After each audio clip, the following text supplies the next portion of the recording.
Good afternoon, ladies and gentlemen, and welcome. Welcome to this 2025 edition of our European Week of Regions and Cities. It is a pleasure to have you with us this afternoon and to have you attend this important opening ceremony that is going to set the tone for the coming 2 days of intense exchanges and contributions to the discussions. Now, before we officially open our event, I hope you allow me a couple of housekeeping points. First of all, we have interpretation available in all EU languages. You're just going to have to flick the switch to find the language that you are most comfortable in. We do not have a display, but I'm sure you will find it. And besides EU languages, we also have interpretation available in Ukrainian. I'd like also to remind you to please put your phones on mute. I know it's obvious, but we all forget sometimes, so a quick reminder. And if you would like to talk about the exchanges that are going to be held and some of the events that you are going to be attending over the next 2 days on social media, we have a hashtag EU Regions Week. So feel free to promote the event, to talk about it, and to spread the messages that are going to be exchanged. I'd like to extend a particular welcome to, of course, the members of the European Committee of the Regions, but also to the participants in our Young Elected Politicians program, the YEPs, as we call them familiarly. And another particular welcome to the members of the EU Local Councillors Network. So welcome to you all. Now, ladies and gentlemen, during the 3 days of this important event, we are jointly hosted by the European Commission's Directorate General for Regional and Urban Policy and the European Committee of the Regions. And today, of course, we're kindly hosted by the European Parliament. We have, or you have, a mission in the coming 2 days. We will rely on you to reflect and contribute to the discussions on how we can best shape tomorrow's city, tomorrow's landscapes together. So we rely on you to contribute to the discussions, to share your tips and tricks, to share your experience, to share your concerns as well, because they are going to feed into the debate and into the preparation of the EU agenda for cities. We will be focusing on 3 key themes during the event. First of all, we'll be talking about cohesion and growth for the future. That means how can we link cohesion policy with our European values and with sustainable growth plans. The second theme we'll be looking at in detail is the right to stay. How can we unlock the potential of every single territory to help citizens stay and live in the best possible conditions in the place they call home? The third theme we'll be looking at is cities building tomorrow. So how can we make cities the actual drivers of innovation, of growth, of competitiveness? These are the themes that we're going to be relying upon you to contribute to. And as always, it is an ambitious program, but we have no doubt that by the end of the event, we will have gathered quite a few contributions.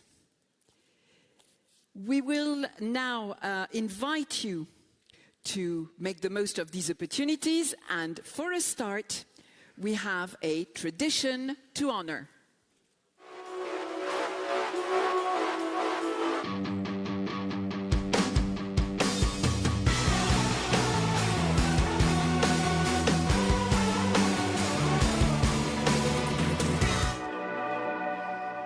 So this tradition you're all familiar with. It is the family photograph. So I'm going to invite you all to please stand behind your desks for this family photograph. And in the meantime, I'm going to welcome our three keynote speakers for this afternoon. Please welcome Ms. Roberta Metsola, President of the European Parliament.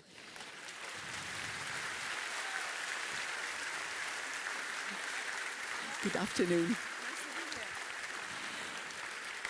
Please welcome Ms. Fitto, President of the European Committee of the Regions. Good afternoon.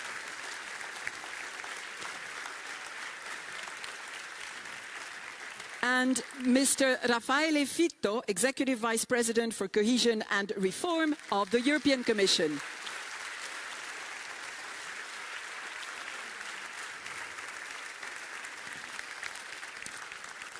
Can I please invite you to stand there and turn around, because our photographer is behind you, so that he has a good view of the whole room.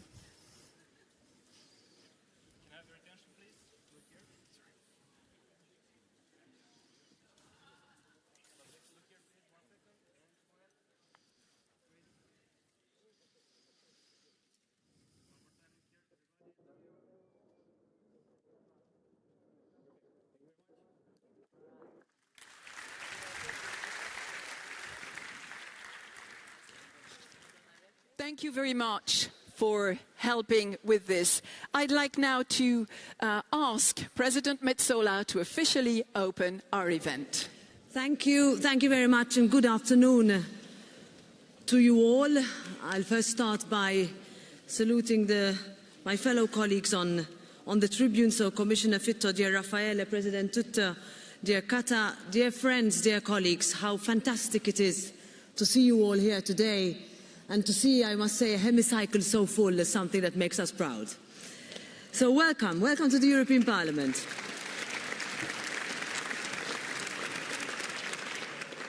So looking around me today, and I've had the opportunity to meet already some of you, and I'll have a continued opportunity to meet a number of you over the next hours, I see Europe in action.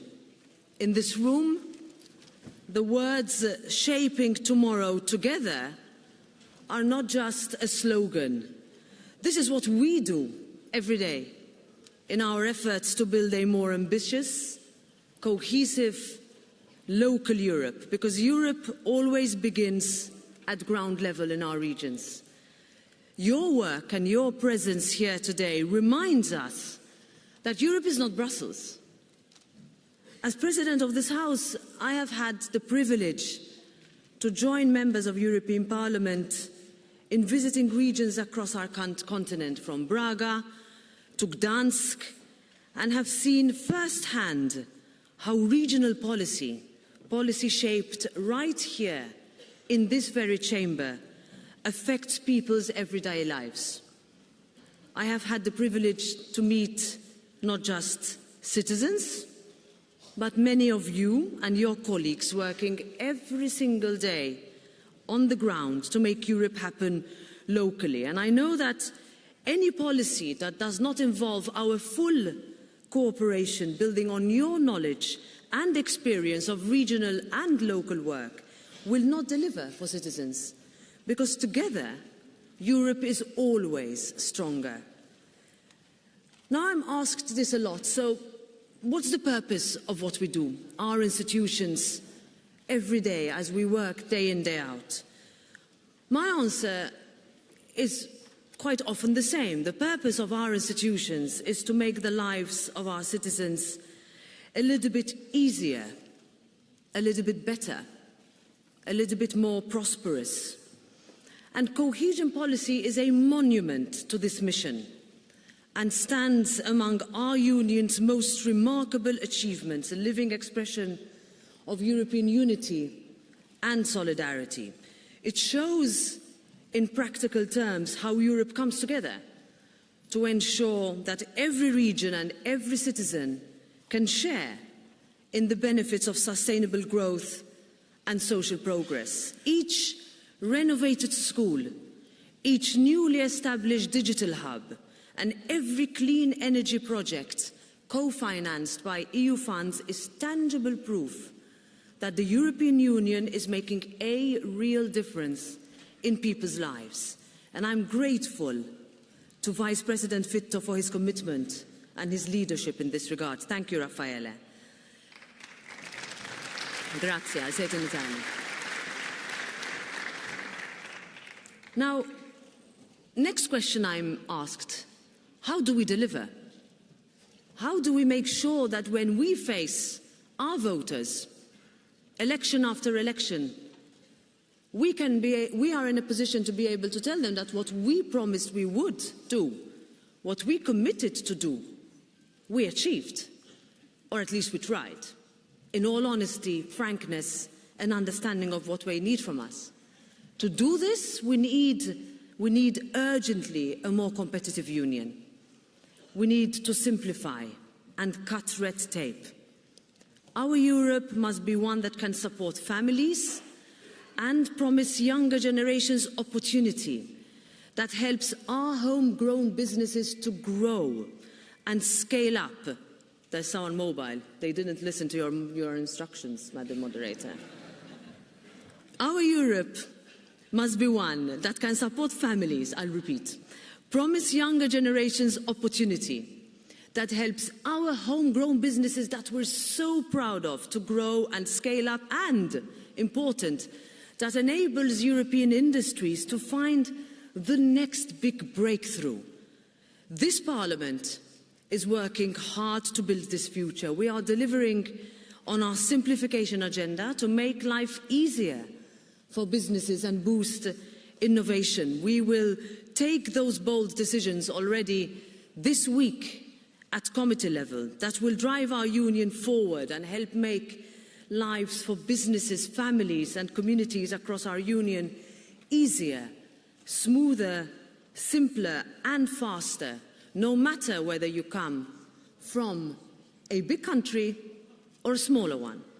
This year's Week of Regions and Cities takes place at a crucial moment because what we're doing is we're starting quite in earnest the debate on the future of the multi-annual financial framework.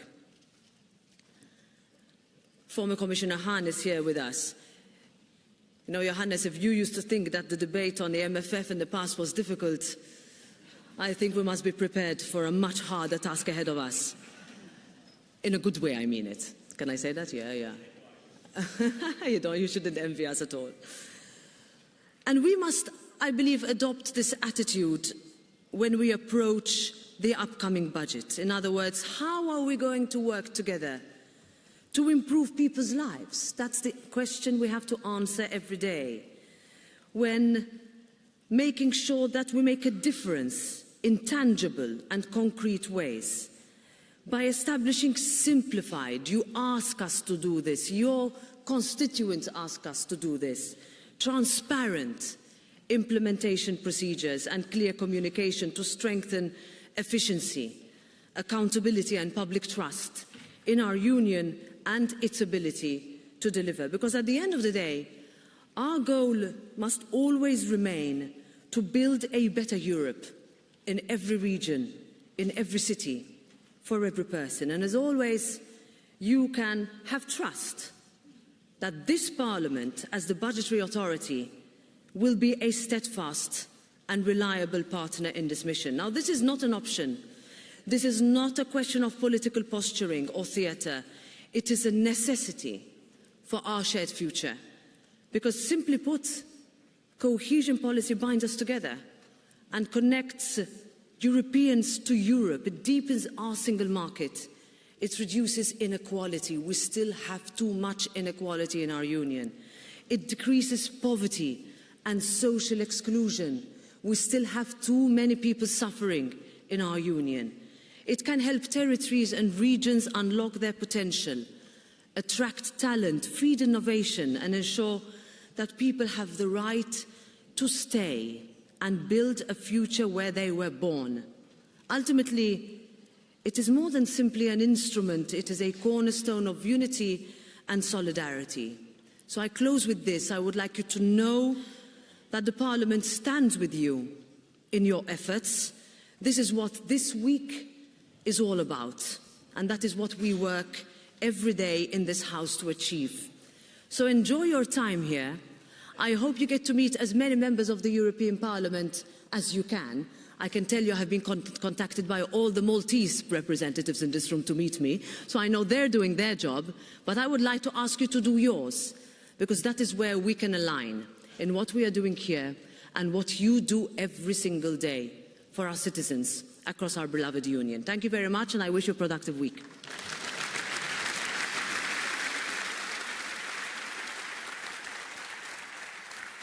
Thank you very much, President Metsola.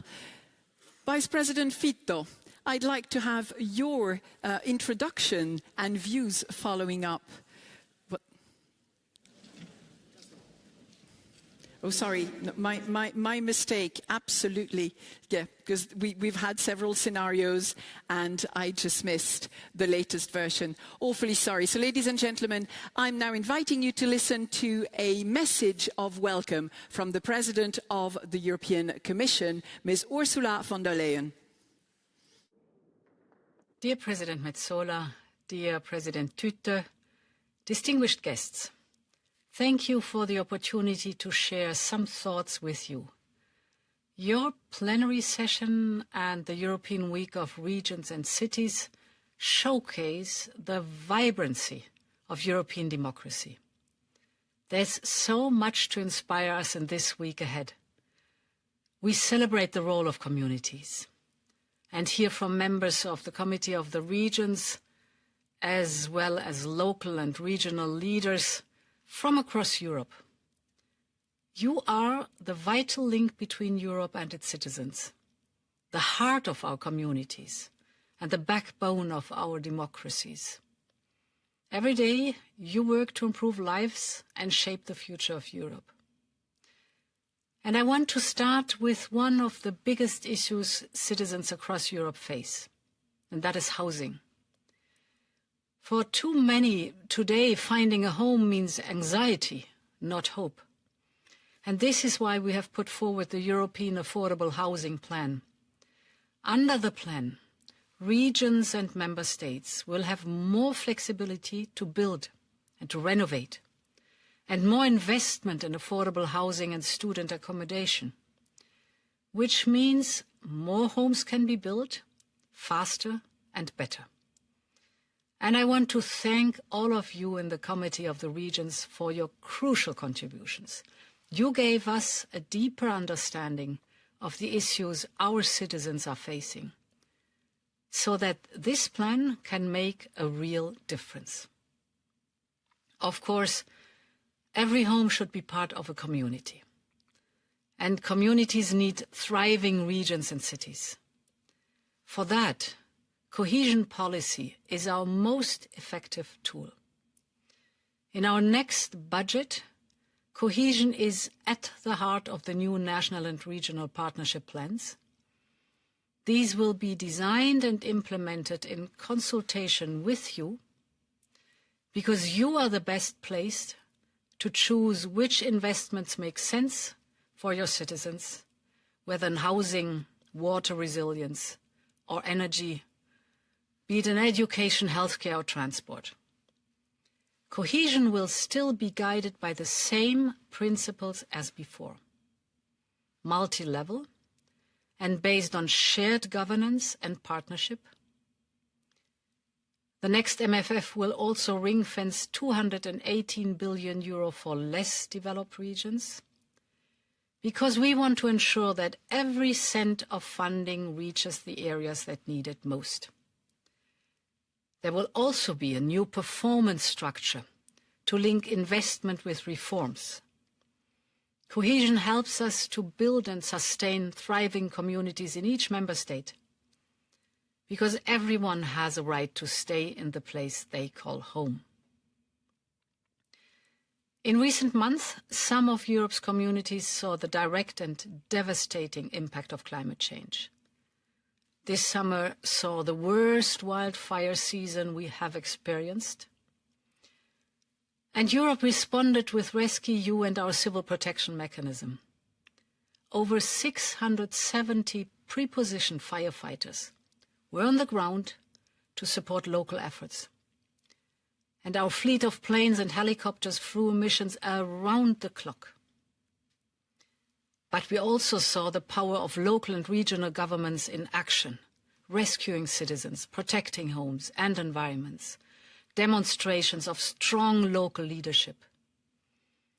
Your experience in dealing with crises like these is priceless. And Europe will continue to be there for you in times of need. We have allocated a large envelope for emergency because flexibility is essential when disaster strikes. I want to thank you again for your invaluable work. You are key to the strong local and regional democracy at the heart of Europe. And together, we will keep working to improve the lives of all Europeans. So I wish you a successful plenary meeting, and to all of us, long live Europe.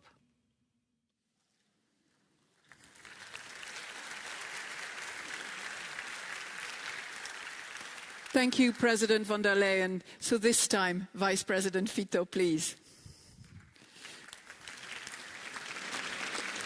Thank you.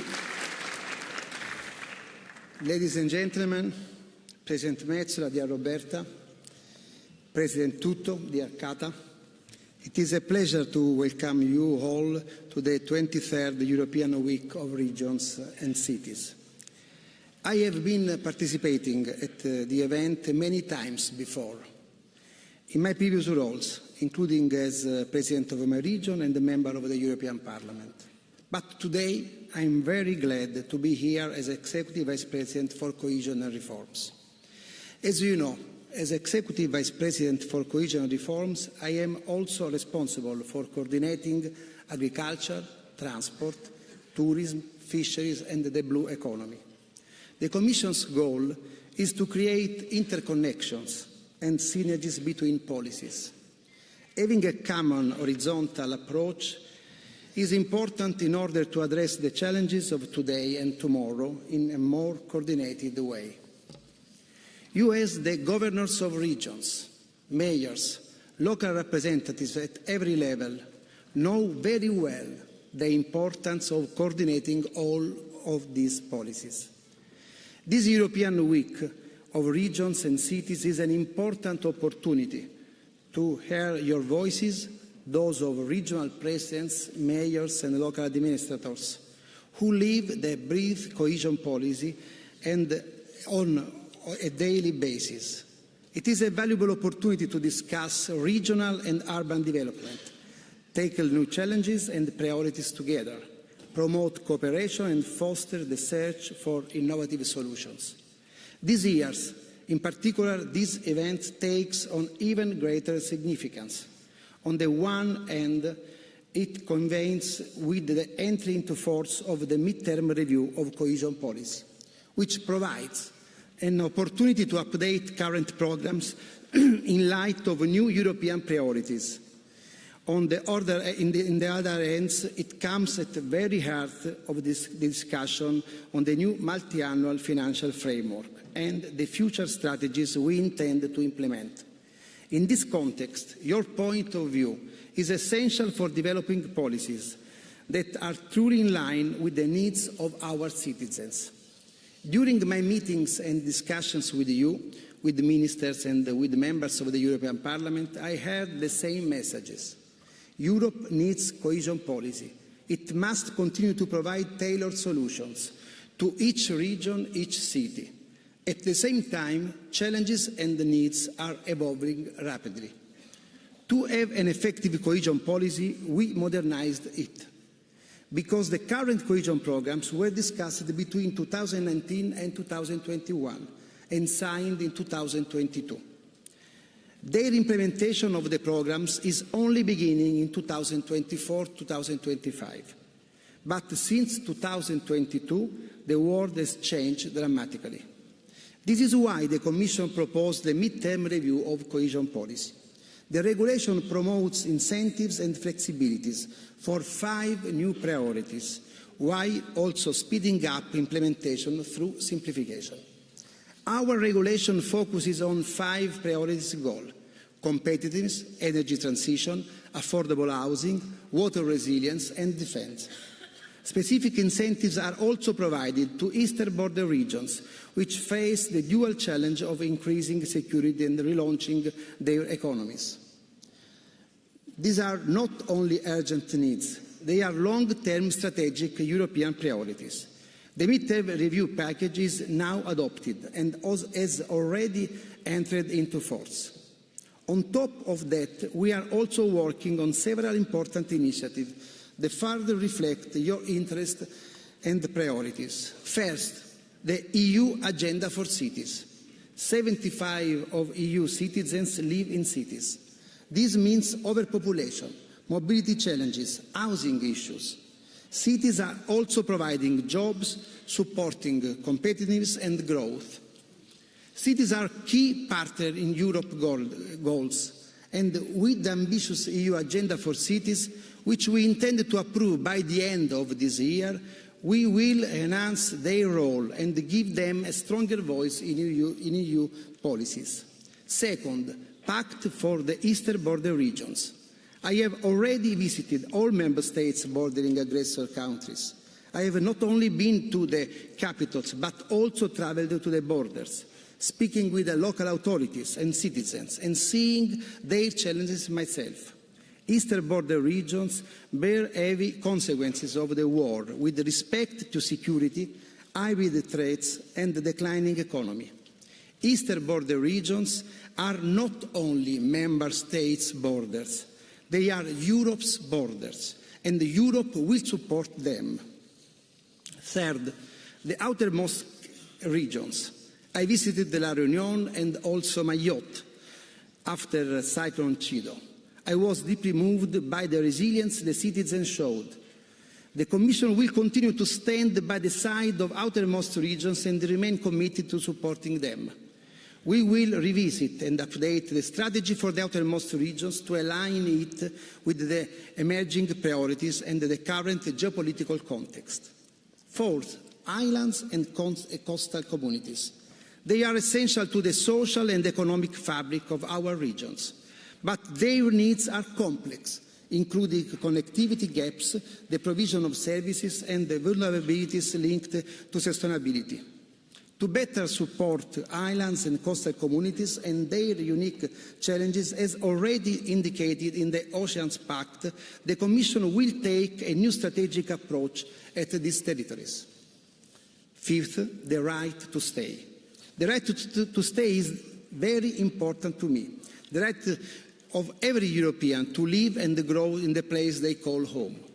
But it requires effort, long-term investment to make regions attractive places, where business and the people succeed and where people of every generation can find quality jobs, access quality public service and enjoy a good quality of life.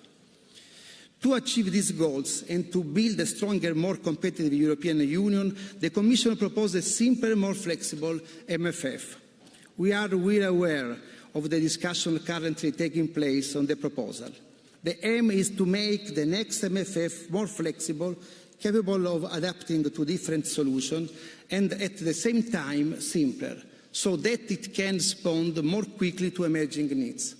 The proposal reaffirms the fundamental principles of cohesion policy: shared management, partnership, multi-level governance, and the place-based approach.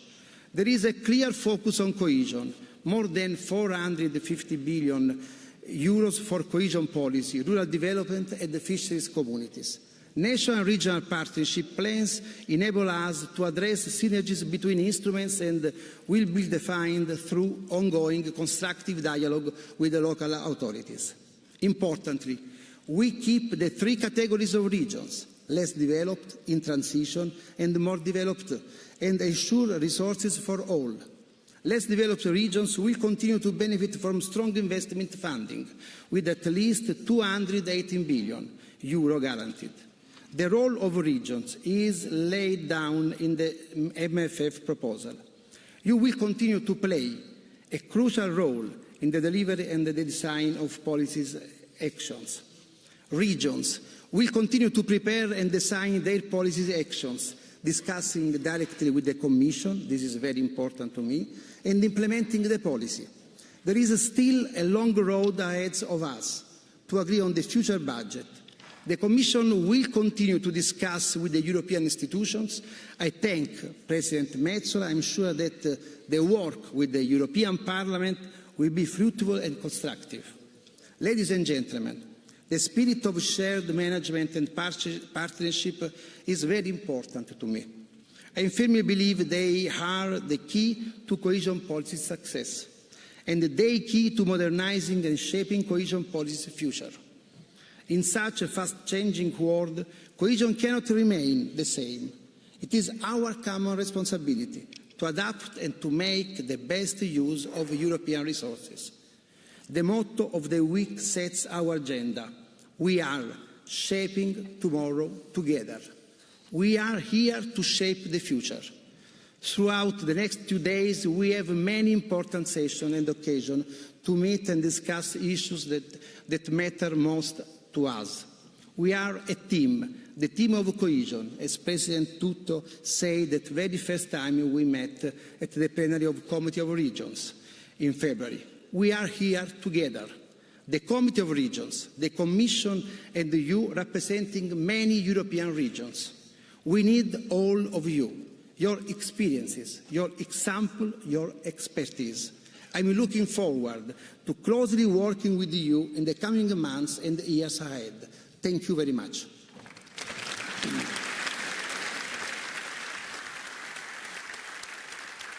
Thank you. Thank you, Vice President Fitto. Ladies and gentlemen, the next address is going to be setting the scene because President Fitto is going to deliver her annual address on the state of regions and cities in Europe. So please welcome President Fitto.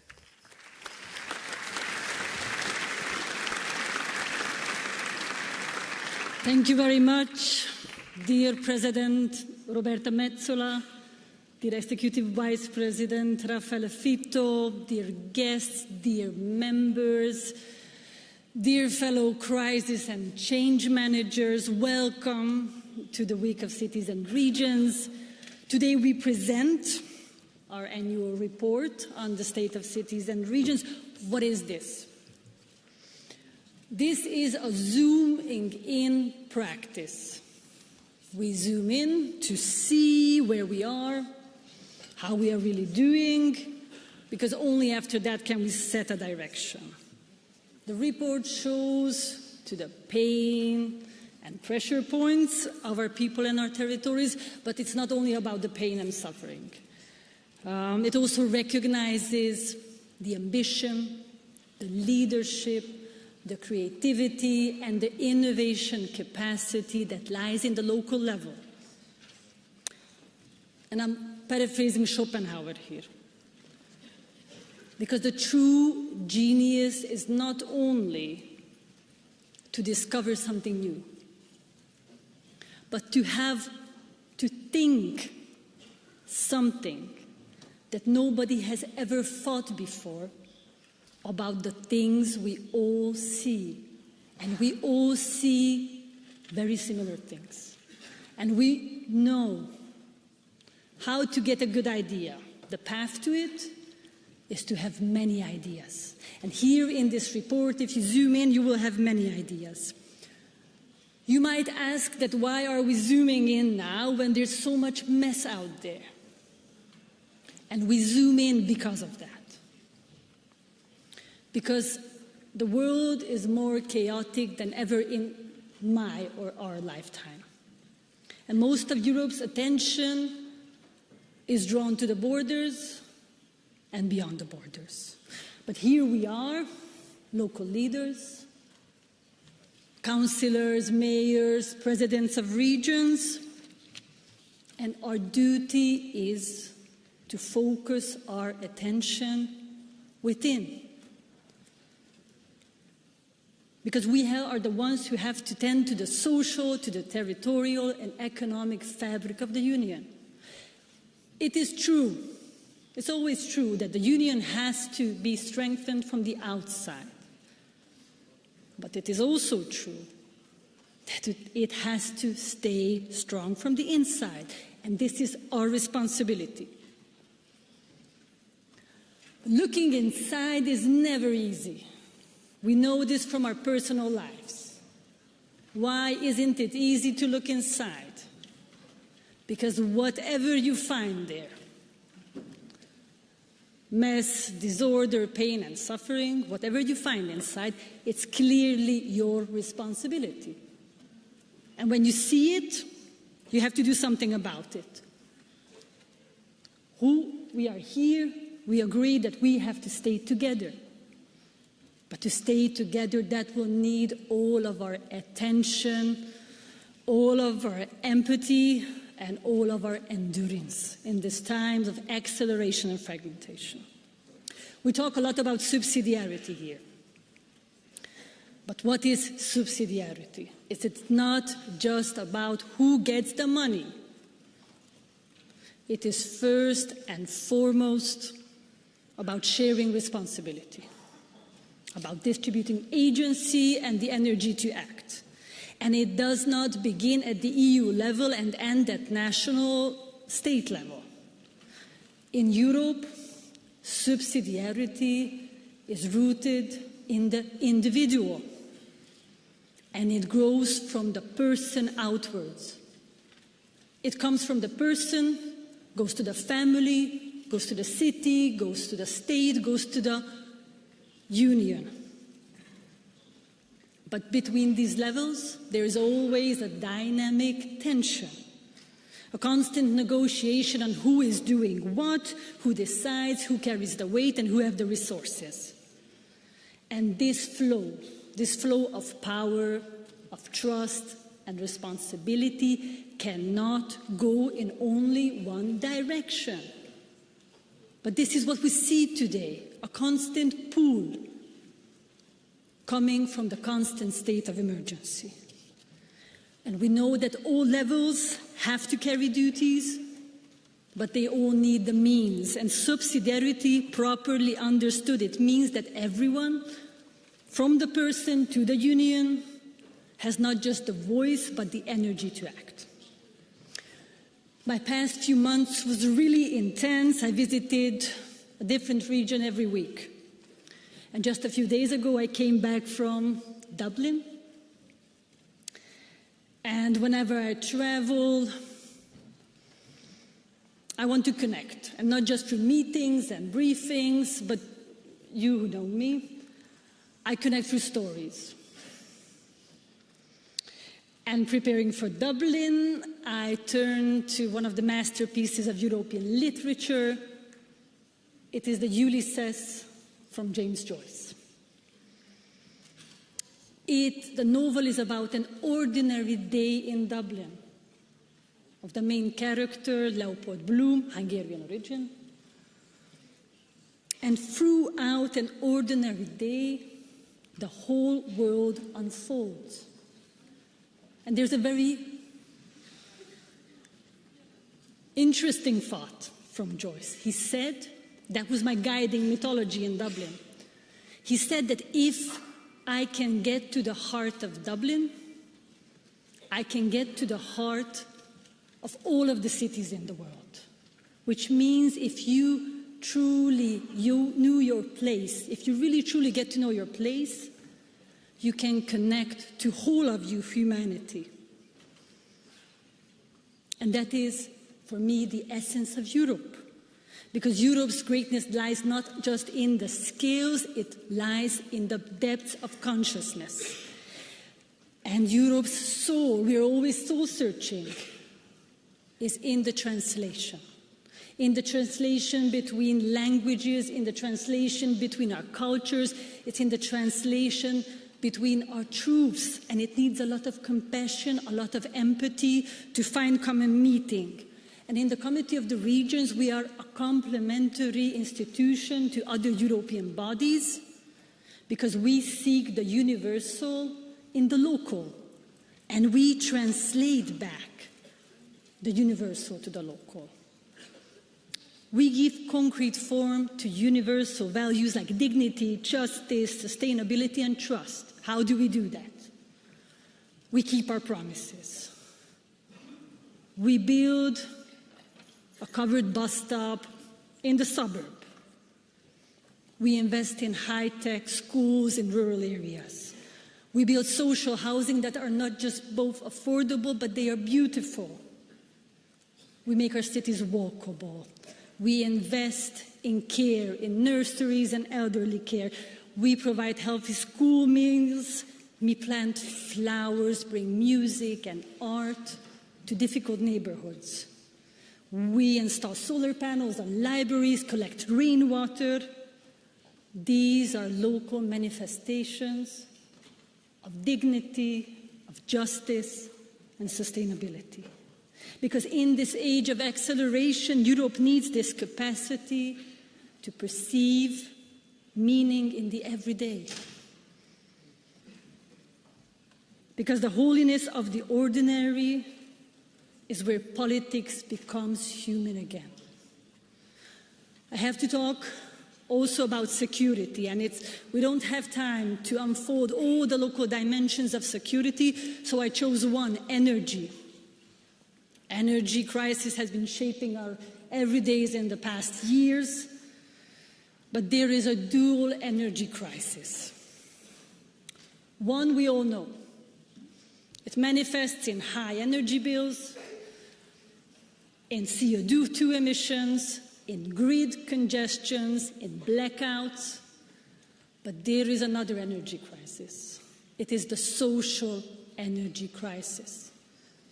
And it manifests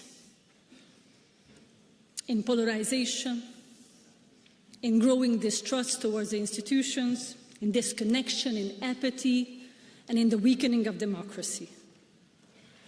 Because it's not only the data centers that run on energy.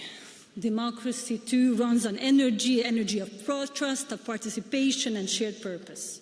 And this is why zooming in matters, because a resilient Europe must not just think about investing in the green infrastructure, but also in the social infrastructure. Public services, education, culture, spaces of belonging. Competitiveness. Every day we hear, we see in writing, that either Europe becomes more competitive or we all die.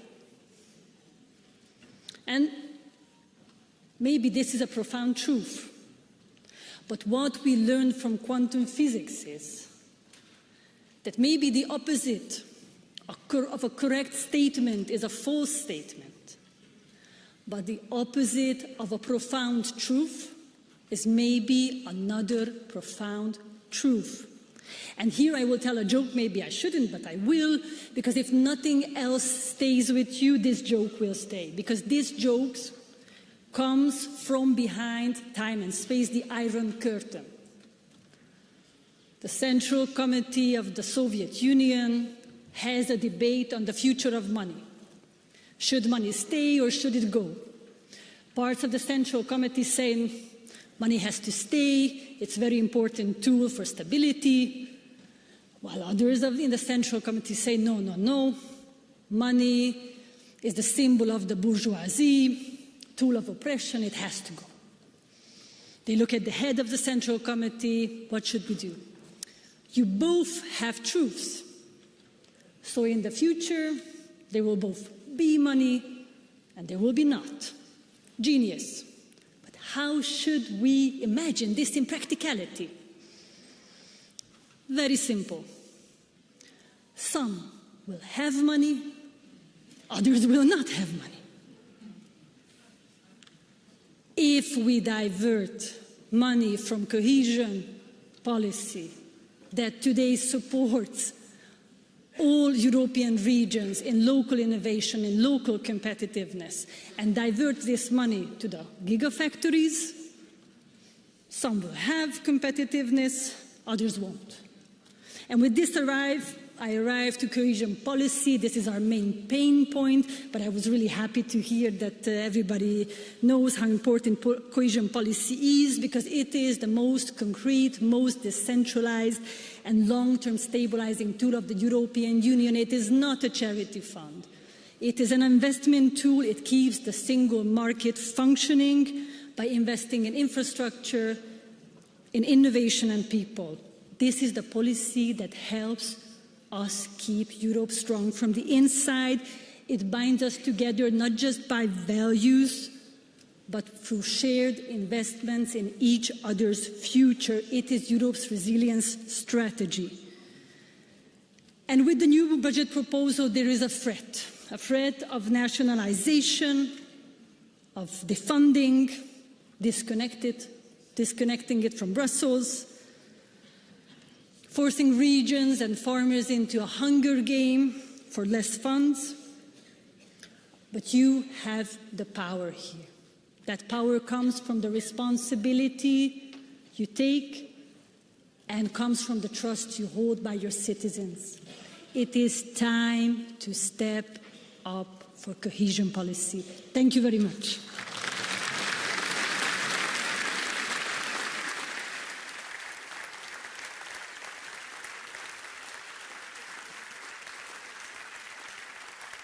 Thank you.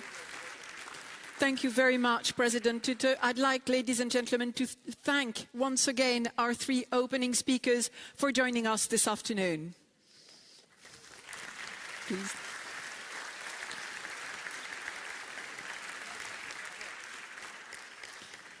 Now, ladies and gentlemen, the time has come to open our debates.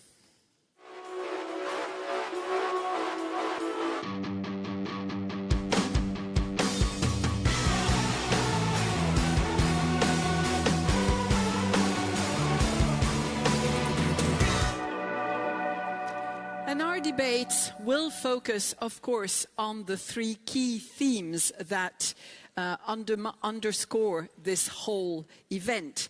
So the introductory panels will highlight some of the challenges that lie ahead and some of the solutions that have already been found by some of you. As I said, the whole idea is to have exchanges of ideas, exchanges of wishes, and exchanges of solutions. So the first theme we're going to be looking into is cohesion and growth for the future. And I'd like to invite the three speakers to join me on stage. So please welcome Mr. Johannes Hahn, former Commissioner of Cohesion, as well as for Budget and Administration. Joining me as well, we have Mr. Vasco Alves Cordeiro, member of the Regional Assembly of the Azores, and Ms. Ellen van Selm. She's the mayor of Purmerend in the Netherlands. A very warm welcome to all of you. Mr. Hahn, I will actually invite you to deliver the scene setting for this whole session.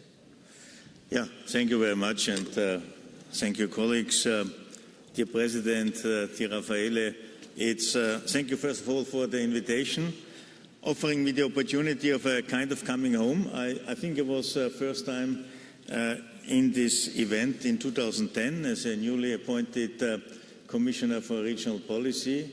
During my term, we managed to add urban policy, which I consider extremely important. So it's both the region and the urban perspective, the cities.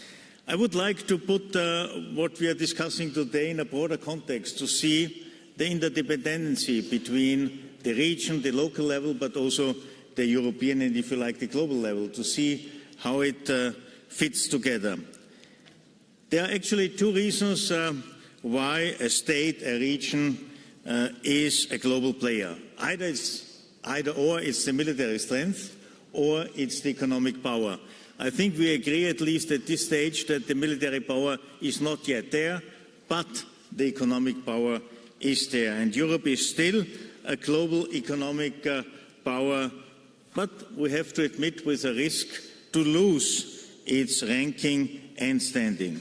The reasons for that are quite well known. but I would like to simply mention it.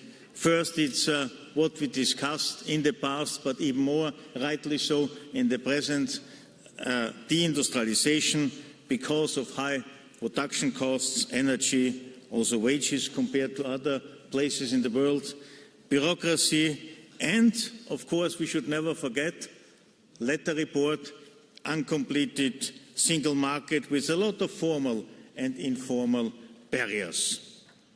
And second, we are facing vulnerabilities and dependencies. We are just seeing again a dispute between the US and China on rare earths, something which affects us equally. It's about energy costs and energy dependency. In the past, one of our comfort zones was cheap energy from the East and also cheap security protection from the US. All this is not anymore a given. And the answer to that is a twofold. First, on the regulatory and political side, it's first and foremost for the member states and the European Union to take the necessary measures, to provide the framework in which individuals, companies, regions and cities can act. And having said this, it's a precondition to have favorable conditions in place for the local and the regional arena where the real potential for growth materializes. So if we are talking about growth in Europe, promoting growth, we have to see how we can support regions and cities. So it's about the numerous entrepreneurial initiatives which finally generate sustainable growth. So on the one hand, it's not only about money, but money rightly provided and invested is also indispensable. And therefore, it's, of course, important to discuss the next MFF in depth and its construction and everything. But we also should see and understand, and I'm saying this with the past authority of a budget commissioner, the European budget and also the allocation for the regions and cities is a small portion of the European GDP. Currently, it's a little bit more than 1%, the overall European budget. But the history and the experience have proven that it can steer European priorities because cohesion policy has been, is and will be the driving force for European political priorities and the implementation of that. Without cohesion policy, without regional policy, we won't achieve our political priorities because it's about implementing them. It's not about listening them on a page, but it's about implementing that. And this can only be done on the local, on the regional and the urban level, provided, also this is important, that all regions are participating. Of course, we have to understand the less developed regions need more financial support, but also the well-developed regions need a kind of financial support in order, once again, to steer, to pursue our common political priorities. In a nutshell, the staircase, or the stairs for the staircase, not only to heaven, but also to Europe, for growth and prosperity are the regions and cities, and the people living and working there. Regions and cities are the backbone for sustainable growth, prosperity and security in Europe. If regions and cities don't perform, Europe wouldn't perform. And I think this decision takers should keep in mind when we are discussing, when we are shaping our future in the next months and when decisions are taken. I wish you fruitful discussions. It's about you. We rely on you. It's about the regions and the cities which are the backbone of European growth and prosperity. Thank you very much.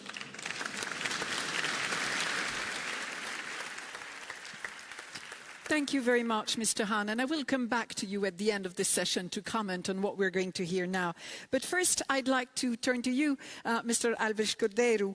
And I'd like to hear your reaction and maybe if you'd like to share your experience in terms of cohesion policy. Well, good afternoon, everybody. I would like first to say it's a true honor and a pleasure to be here.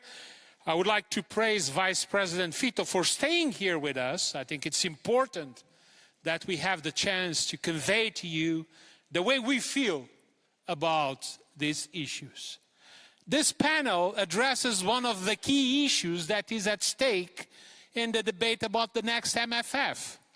It's perceived, in some cases not so perceived, but perceived impression that there is an opposition between cohesion policy and growth, cohesion policy and competitiveness. There is no such thing. There is no such opposition. More, cohesion policy implies growth. Cohesion implies growth, implies competitiveness, mainly because it's needed. If you don't have competitiveness, you won't have the money or the resources to address the challenges of cohesion. But the other way around is not entirely true or necessarily true. Competitiveness alone does not safeguard cohesion. And this is why we need to stress that in this debate, what we think is necessary is to reconcile these two ideas. How we are managed to have policies, to have a budget, to provide growth for the future with territorial, economic and social cohesion. That's what makes the difference between the European Union and other parts of the world where competitiveness is the only point to achieve. Now, ladies and gentlemen, and let me tell you something. If you want a sustainable, long-lasting, competitive Europe, you need people. You cannot forget people.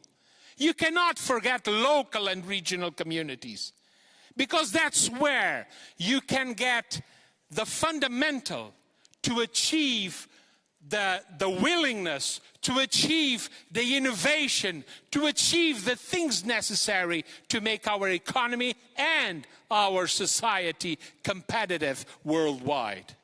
So there is no such thing, and I think it's important to stress this. Simplification cannot mean excluding regional cities from the managing, from the implementation of the next MFF. Cutting red tape cannot mean excluding regions and cities for all that. And that's what we've come from. We come to this point where some of these positions of simplification, of flexibility, mean letting down regions and cities. To conclude, I've been paying attention to the speeches this afternoon, and it occurred to me, listen to them, an idiomatic expression in English that goes like this: put your wallet where your mouth is. And the Cambridge Dictionary explains this expression as this: to show by your actions and not just your words that you support or believe in something. Thank you.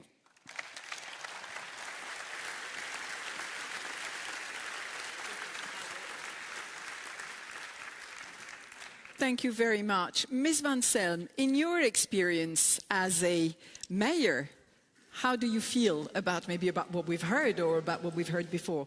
Yeah, thank you very much for this opportunity, and also to speak at the beginning of the Week of the Regions. It's an honor for me. There are so many politicians from the Netherlands and participants, so I will continue in Dutch. So I ask you to use your interpretation. Mijn naam is Ellen van Zel. Ik ben burgemeester van de gemeente Purmerend. En Purmerend is een gemeente in de provincie Noord-Holland in Nederland. Purmerend is een stad met dynamiek net ten noorden van Amsterdam. Ik ben een groot voorstander van samenwerking, zowel in onze regio Zaanstreek-Waterland, in de metropoolregio Amsterdam, in de Vereniging van Nederlandse Gemeenten en ook in het Comité van de Regio's. Ik ben ervan overtuigd dat het nodig is om samen te werken en onze krachten te bundelen. Dat is niet alleen nodig vanuit een gevoel van solidariteit. Het is ook als noodzaak oplossingen te vinden in een instabiele wereld met talloze opgaven waar we voor staan. Het Europees cohesiebeleid is heel belangrijk om de digitale, groene en sociale transities verder te brengen. Als aanvulling op nationale fondsen en soms zelfs als enig beschikbare fondsen voor gemeenten en regio's in Europese landen.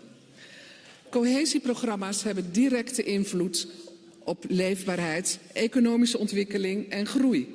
Ook in mijn gemeente Purmerend. En ze maken de EU zichtbaar en tastbaar voor inwoners. Wat bijdraagt aan een sterker gevoel van Europees burgerschap en verbondenheid met de EU in tijden van dalend vertrouwen in alle overheidsorganisaties. Iedere keer wanneer mijn inwoners een bord met het symbool van de Europese Unie zien staan in een weiland of bij een bouwproject, weten zij dat onze regio belangrijk is voor Europa. Iedere keer wanneer wij op vakantie datzelfde bord met het Europese logo zien staan in een ander Europese land, voelen wij ons verbonden met andere Europeanen.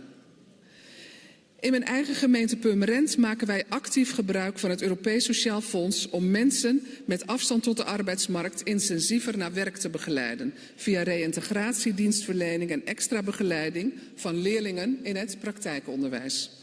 Dankzij deze subsidies ondersteunen we kwetsbare werkzoekenden in onze regio, zoals jongeren, 50-plussers, statushouders, uitkeringsgerechtigden en inwoners met een arbeidsbeperking. Het cohesiebeleid zorgt voor voorspelbare, meerjarige middelen om lokale uitdagingen aan te gaan en Europa groener, gelijker en innovatiever te maken. Discontinuering of centralisatie van dit beleid en deze programma's kunnen we niet accepteren, gezien het belang van deze programma's voor onze gemeenten en regio's en voor Europa als geheel. Dank u zeer.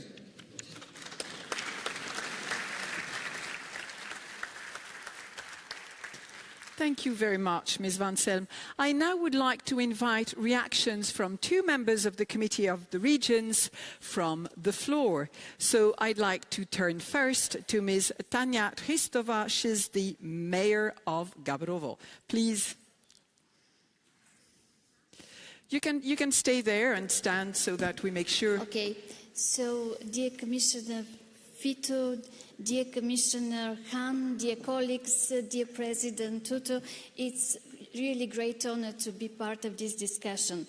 But I would like to emphasize something very important, and it is the fact that is commonly shared that merging cohesion policy with agriculture, with migration, defense and many other instruments into one single envelope, it is a real risk to lose what was once the biggest achievement of the European Union. And it is the most democratic, the most participatory and territorially grounded tool. And what was once co-created through genuine partnership could turn into something that is not good. And we know this from the Recovery and Resilience Plan. And this is to have top-down national plans with very little local input. And this is not a good practice. Local and regional voices were sidelined in this process despite the Commission's appeal to the contrary. But this debate today, I believe, is not only about governance. It is also about trust and democracy. And, dear colleagues, we all know that democracy in Europe is not built in ministries. It is built in our regions, in our cities, in our communities. And cohesion policy has made this possible through different projects that our citizens can feel and can see. Roads, schools, hospitals, innovation hubs, transforming grey industrial zones into places of opportunities, including and my own place in Bulgaria, Gabrovo. It has given citizens something that is very important, and that is something that we feel very important. It is trust, and no financial instrument alone can provide this. And trust is in the fact that Europe can listen, that Europe can care, and that Europe is close to each and every region. And if we lose that, we risk widening the gap between the Union and the citizens. And this is not a good thing, because this will silence our citizens. And when our citizens are silent, this means that our democracy weakens. And cohesion and competitiveness, as it was said, they are not opposites, they are partners. And yes, we can modernize the cohesion policy. Yes, we need simplification. Yes, we need more effectiveness and more efficiency, but not at the cost of centralization and not at the cost of losing the very soul of Europe. And Europe cannot afford to abandon its local heart, the heart that keeps it democratic, resilient and united. And the new cohesion policy really must be distinct, it must be well funded, and it must be democratically governed pillar of our Union, because this is the living heartbeat of our European solidarity. Thank you very much.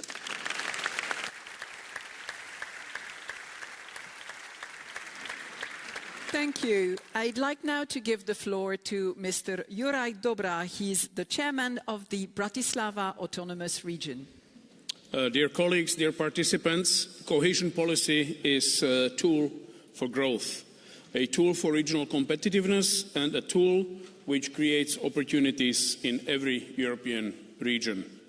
As the president of Bratislava region, I see firsthand how cohesion policy directly improves the lives of our people. We are improving regional transport and infrastructure, investing in safer roads, better public transport and cycling routes. We have invested in the improvements of our schools. These are all heavy contributors to competitiveness, because it all starts in the schools. We cannot forget the cohesion policy and growth that go hand in hand together. I want to be clear. I am pleased that the proposal for the next MFF includes a significant increase in funding for the competitiveness, for example, for the Connecting Europe facility, cutting-edge technologies and innovation. Competitiveness must be one of our main priorities during this mandate, helping us catch up with international competitors.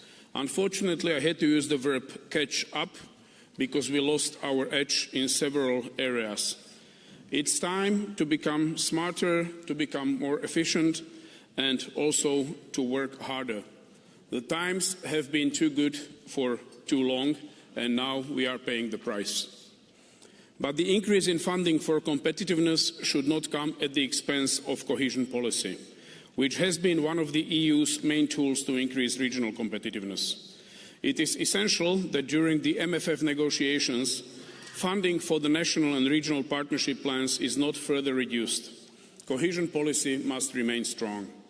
What is even more important than the allocation is the role that regions will play in the MFF.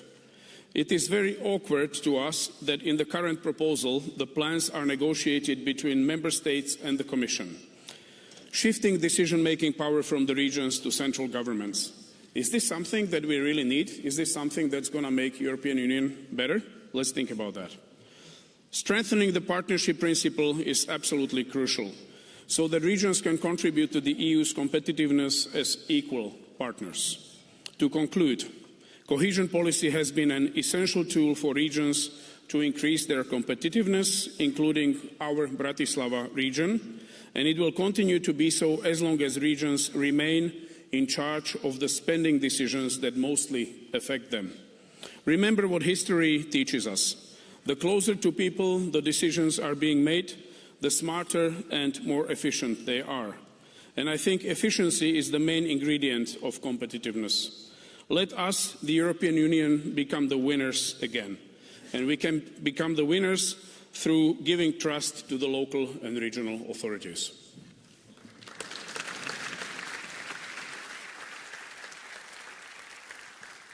Thank you. So, Mr. Hahn, I did say I would get back to you for a final comment, maybe about the interventions we have just heard. Would you like to just maybe close the chapter or open up onto upcoming discussions?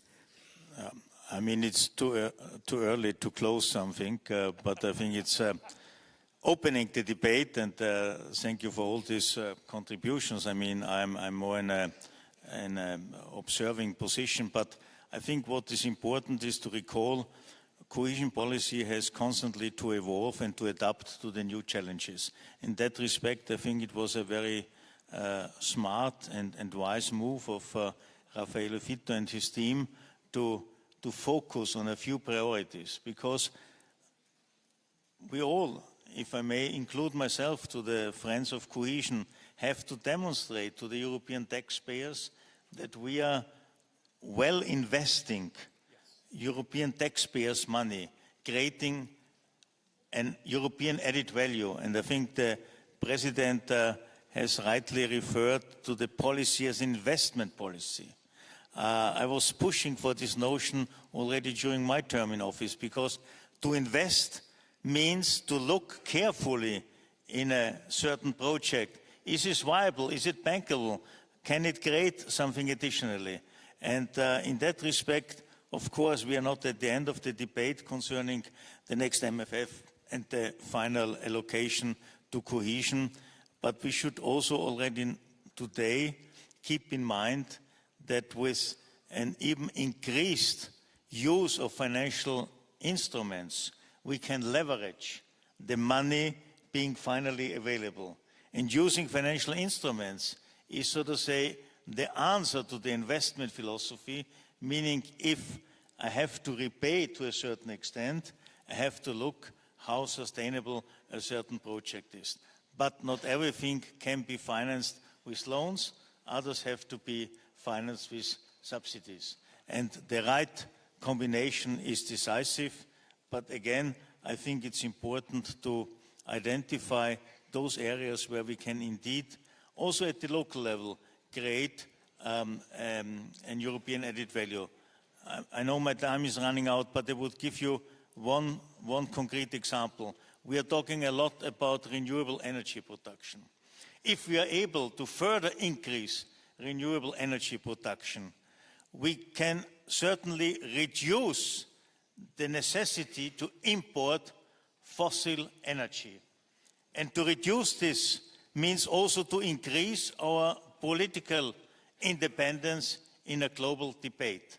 So each individual little village, individual household, etc., can contribute to an overarching goal, and this is, for instance, renewable energy production, but also energy efficiency, circular economy. These are all areas where the implementation can only be done on a local level, but the impact, well done, is at the European level also seen. Thank you very much. Thank you. Ladies and gentlemen, let's thank our panelists for this very first session. Thank you very much to all three of you.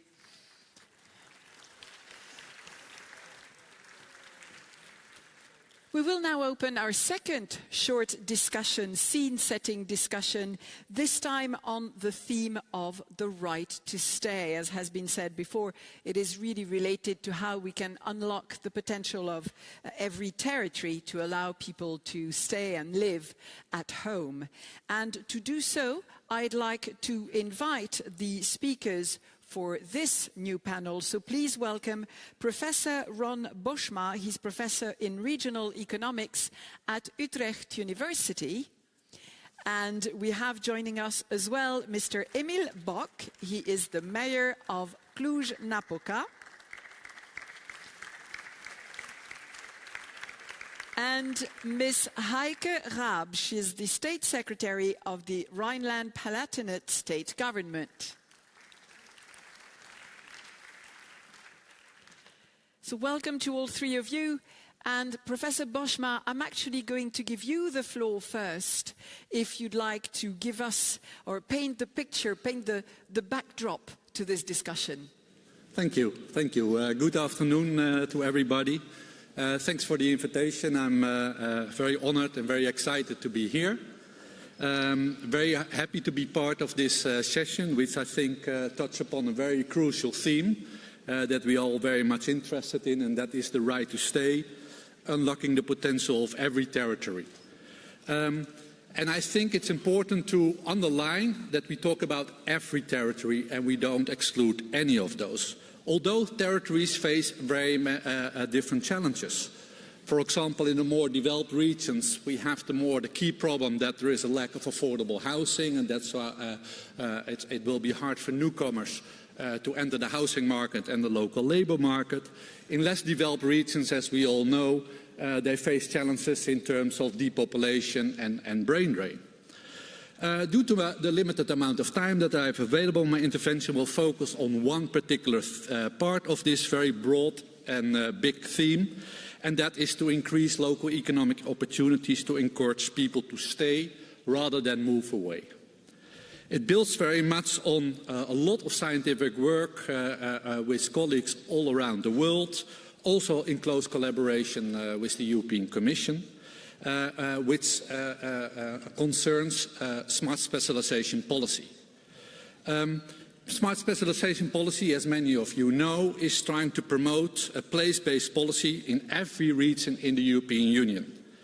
It aims to identify opportunities to invest and to tackle bottlenecks that prevent the exploitation of these opportunities.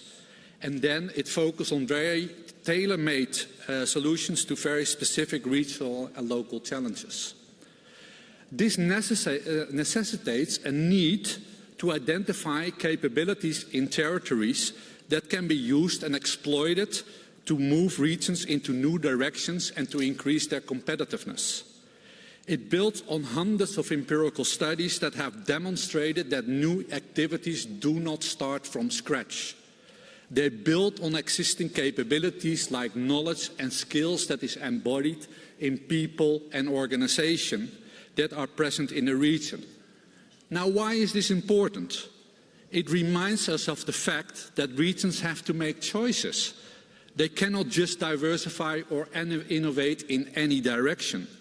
Not all regions have strong capabilities in AI or biotech, and we have to account for that when identifying and promoting place-based policies.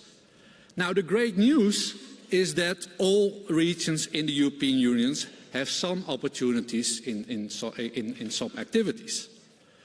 I'm not naive. Some regions have more opportunities than others, especially the capital regions in almost all European member states. They are the technological and economic powerhouses of Europe that need our full support to compete with China and the US. Super important. But also less developed regions have opportunities.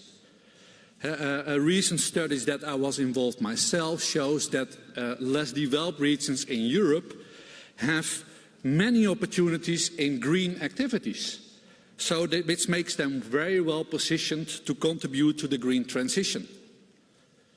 However, this is not easy. Less developed regions face many challenges. Let me just name two of them, but there are many more.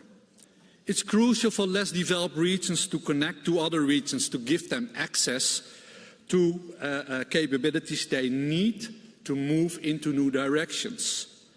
It's super important. Now we have many progress in Europe to achieve that. We have many programs in Europe to achieve that, but in many studies we see we are just halfway.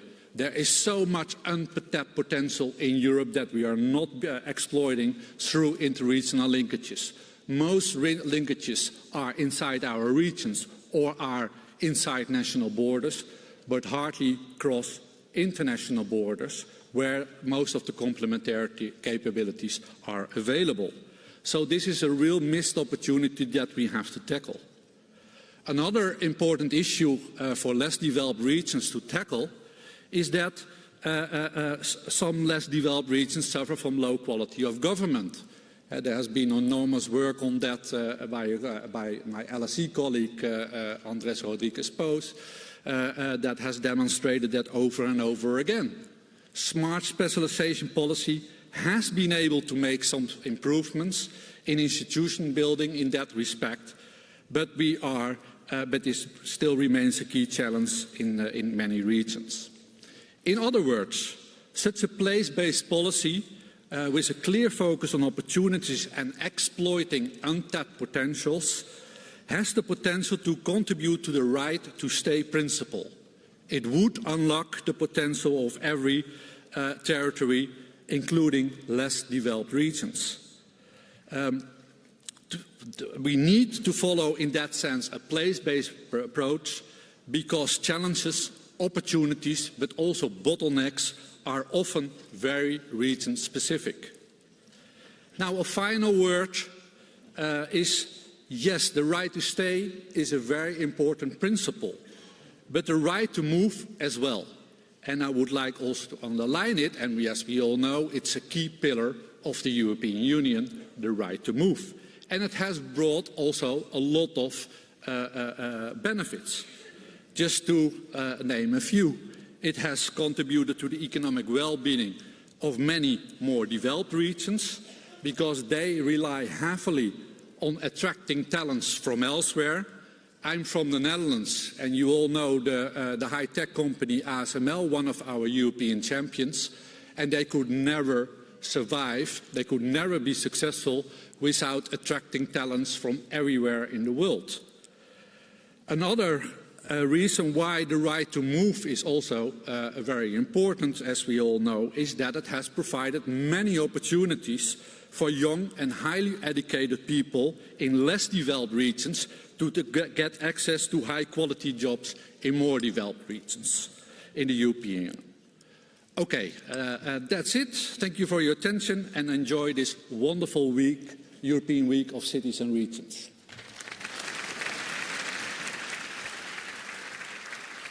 Thank you, Professor Boschma. Now, Mr. Bock, from your experience, from your point of view, how can we best support this whole idea of the right to stay? Dear President Tutto, dear President of Eurocities, Mayor de Klerk, dear Commissioner, dear colleagues, ladies and gentlemen. Dear President Tutto, you already defined the right to stay. That means that every citizen can remain at home and still thrive. I think in this very moment, freedom to move, but freedom to stay are the very essential of our Europe. Why? Because freedom to stay is the new face of European freedom, the right to build a future where you were born, not only where you move, turning the population into regeneration and brain drain into brain gain. The freedom to stay means having a choice, to go, to return, or to stay, all equally possible, all equally respected. How can we be sure that freedom to stay and freedom to move are a reality in our Europe? The answer is very simple. We need to invest in good salaries, in education, in infrastructure, in good connection, in quality jobs, and lifelong learning, and last but not least, to provide a context of quality of life in every community of our Europe. Dear colleagues, and I saw here a lot of young people. The European founders of the founders of the European Union, they had a dream after 2 world wars to build up a society without war, with peace and prosperity. Robert Schuman said, better fight around the table than on the battlefield. And they succeeded to build up peace, democracy, and access to prosperity. Now, for the young generation, this is something which is forever. Nothing is forever, and nothing could be considered taken forever. What is our next European dream? What is our next European aspiration? I think here is the key. In every corner of the European Union, freedom to move, but freedom to stay, to be a reality. That, I think, is the very essence of our Europe, and we need now to be sure that when we have the next multi-financial framework, and here there were a lot of topics about cohesion policy. Cohesion policy is the glue which is keeping us together. Cohesion policy is the best instrument to be sure that every corner of our Europe is with freedom to stay and freedom to move. So we completely reject the renationalization of the cohesion policy. Yes, we do understand that we are living in a very difficult period of times. Russian aggression stopped us to impose in Europe the right of law. They are turning back with right of force. We have to stop and to be able to defend every centimeter of the territory of the European Union. But in the same time, having defense as a priority, we cannot lose the attention of the cohesion policy, and putting together cohesion with agriculture and forcing our local and regional authorities to fight at the national government with farmers for more money or less money. This is going to destroy the very soul of our Europe. It's going to destroy the spirit of cohesion. So yes, maybe we'll have less money, but let's spend it them wisely in order to increase our competitiveness and solidarity and our cohesion, and make freedom to stay and freedom to move a real thing in every corner of our Europe. So my message to you is, let's use the Latin word aurea mediocritas, which means the golden middle way, to find the best way and to inspire the new generation to have their dream fulfilled in their life. Freedom to move, but freedom to stay in every corner of the European Union. Thank you.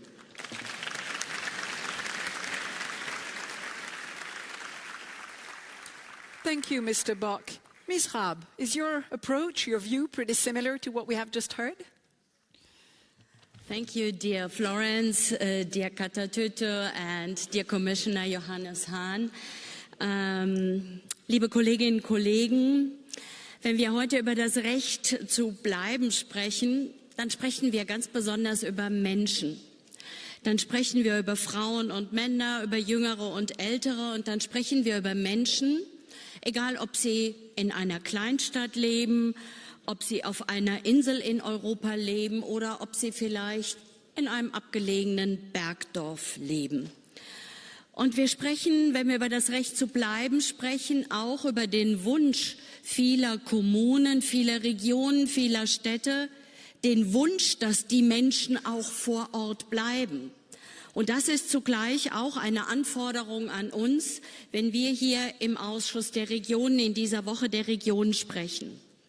Und aus meiner Perspektive als Staatssekretärin in Rheinland-Pfalz, einem der deutschen Länder, das an den Grenzen zu Frankreich, zu Luxemburg und zu Belgien liegt, direkt mitten im Herzen Europas, aber auch strukturschwache Regionen aufweist, will ich einfach sagen, wir müssen uns kümmern, dass alle Menschen vor Ort, egal wie die Kommune beschaffen ist, den gleichen Zugang zu Dienstleistungen erhalten, das gleiche Recht auf sehr gute Bildung für ihre Kinder, vom Kindergarten bis zum Abitur eben ermöglichen, dass wir Arbeitsplätze haben, die der Transformation in Industrie und auch wie Commissioner Hahn eben gesagt hat, auch der Energiewende und all diesen Themen eben auch standhält. Dass wir Zugang haben zu Gesundheitsleistungen, und all das ist entscheidend. Und deshalb möchte ich dafür werben, dass wir keinen der Orte vernachlässigen, dass wir uns um die Probleme der Menschen kümmern. Und dazu brauchen wir aber auch eine europäische Unterstützung, wie den Europäischen Sozialfonds ESF. Er ist eines der wichtigsten Instrumente Europas, um die europäische Säule sozialer Rechte umzusetzen. Wir brauchen den ESF und wir müssen ihn stärken, damit wir in einem fest verankerten, geschützten Teil auch im nächsten EU-Haushalt darauf zurückgreifen können und genau diese Probleme auch der Kommunen und Regionen angehen können. Wir brauchen soziale Investitionen, denn das sind keine Kosten. Sie helfen uns, die Transformation, die viele Menschen verursacht, eben auch zu bewältigen. Und sie sind zugleich auch gesellschaftlicher Kitt und somit Stabilisator der Demokratie in Europa. Gleichzeitig müssen wir aber auch verhindern, dass das alles, wie es scheint, ein One Pot for every country ist. Die Kohäsionspolitik muss ortsbezogen sein. Sie muss die Differenziertheit unserer verschiedenen Regionen in Europa auch berücksichtigen. Und sie muss die wirklichen Brennpunkte der Strukturschwäche, der Armut, der Wohnungslosigkeit auch angehen können. Und dafür brauchen wir maßgeschneiderte Lösungen und ein Fundament einer Bürgerschaft, die wirklich stark ist. Ohne soziale Rechte gibt es keinen sozialen Zusammenhalt. Und ohne Zusammenhalt ist die Europäische Union nicht so stark, wie sie das heute ist. Und deshalb ist das Right to Stay, das Recht zu bleiben, auch eine Frage der Gerechtigkeit, eine Frage der Selbstbestimmung und muss für mich oberste europäische Priorität haben. Sie muss ortsbezogen sein, sie muss Inklusion leben, sie muss Gerechtigkeit zwischen den Frauen und Männern, den unterschiedlichen Geschlechtern leben und sie muss gerade unsere jungen Menschen in den Blick nehmen, die unsere Zukunft sind und sie haben das Recht auf gute Bildung, wo immer sie leben. Danke.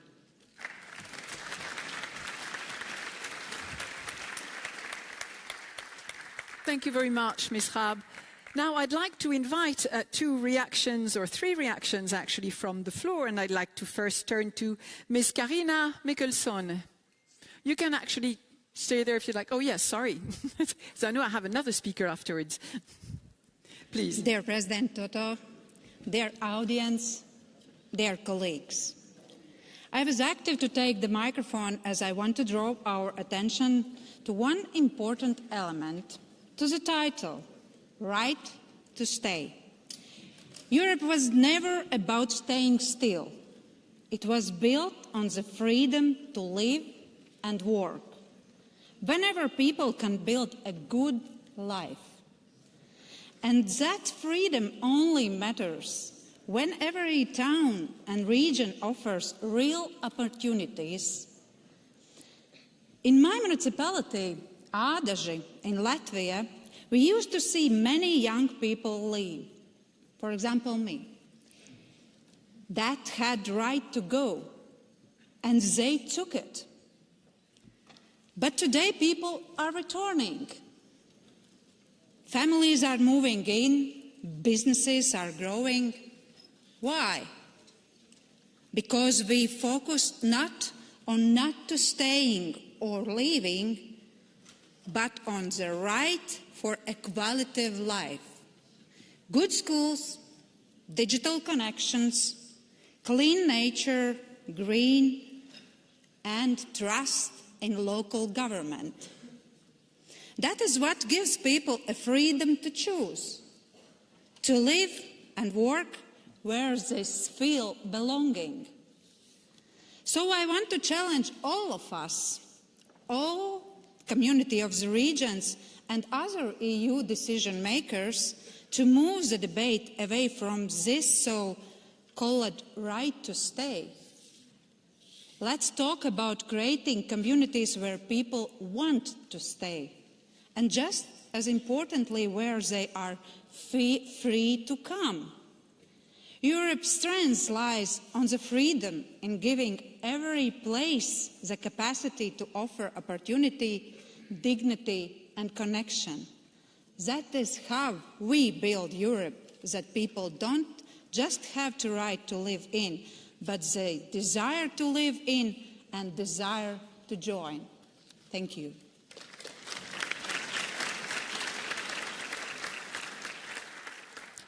Thank you. I'd like now to give the floor to our second intervention. So please welcome Ms. Karine Gloanec-Morin. She's Municipal Councillor of Cohesion-au-Perche. Merci beaucoup.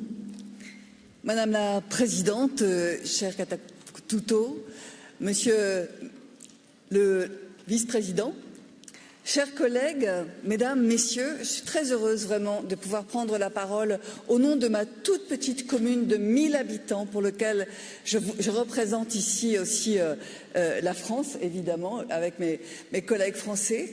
Je voulais vous dire que la dimension, c'est vrai, la question qui se pose autour d'une proposition pour pouvoir avoir le droit de rester sur un territoire, elle est en lien parfait avec la politique de cohésion dont aujourd'hui nous sommes en préoccupation. La politique de cohésion, c'est d'abord la force qui unit les partis. Qui unit les partis, c'est l'union. L'union dont nous avons besoin aujourd'hui, au moment où l'Union européenne travaille sur le prochain cadre financier pluriannuel, où la politique de cohésion est remise en question et où, bien sûr, il nous faut nous positionner sur la manière dont cette politique est utilisée. Comme cela vient d'être dit à l'instant, pouvoir rester sur un territoire, c'est pouvoir s'y plaire, c'est pouvoir y vivre correctement, dignement. Je voudrais parler bien sûr beaucoup de la ruralité.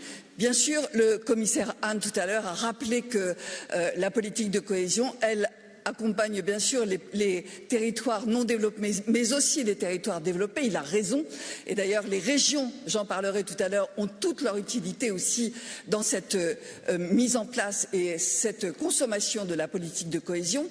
Mais les territoires ruraux ont besoin aujourd'hui, c'est vrai, d'obtenir la confiance aussi de l'Union européenne, ont besoin d'accéder aux fonds européens. Et bien souvent, c'est le cas aujourd'hui, mais il faut renforcer et surtout ne pas oublier que ces territoires ruraux sont peut-être les territoires de demain. Demain, où le climat va changer, vous savez, où les zones urbaines vont être saturées et peut-être dans des conditions de vie très difficiles, les zones rurales doivent se préparer. Elles doivent investir, comme ça a été indiqué tout à l'heure, pouvoir investir. Et la politique de cohésion, c'est celle qui accompagne. C'est aussi la politique européenne qui parle le mieux aux Français. C'est celle que les Français connaissent le mieux à travers le FSE, qui accompagne l'inclusion, la formation, à travers le FEDER, qui accompagne des investissements, qui leur parle la passerelle qui passe autour d'une voie ferrée. C'est le FEDER. On peut leur parler avec des choses concrètes avec la politique de cohésion. Aussi, pourquoi cette question revient dans le débat de recentraliser cette politique? Qui peut, de la manière la plus efficace, connaître son territoire et mettre en place des projets qui permettent d'investir et consommer correctement, efficacement, je l'ai entendu tout à l'heure, cette politique de cohésion? Ce sont les élus locaux, les élus régionaux. Dans ma région, bien sûr, la politique de cohésion, elle accompagne à la fois, bien sûr, la formation, je l'ai dit, avec le FSE, mais aussi toutes les dimensions. Excusez-moi, je prends mon petit papier, mais elle accompagne également le tourisme, c'est important. Elle accompagne la transition écologique, elle accompagne la formation, l'enseignement supérieur, c'est important et on ne le dit pas assez. Et puis sur nos territoires, évidemment, la politique de cohésion, elle a permis à rester connectés avec le déploiement de la fibre. Pour clore cette intervention, je voulais vous indiquer qu'il est important, bien sûr, de préserver cette politique de cohésion parce que au moment où les politiques extrêmes gagnent du terrain, c'est cette politique qui fait Union européenne, c'est elle qui préserve la démocratie. Aussi, soyons attentifs à ce que, en effet, chacun puisse rester sur son territoire et y vivre dignement.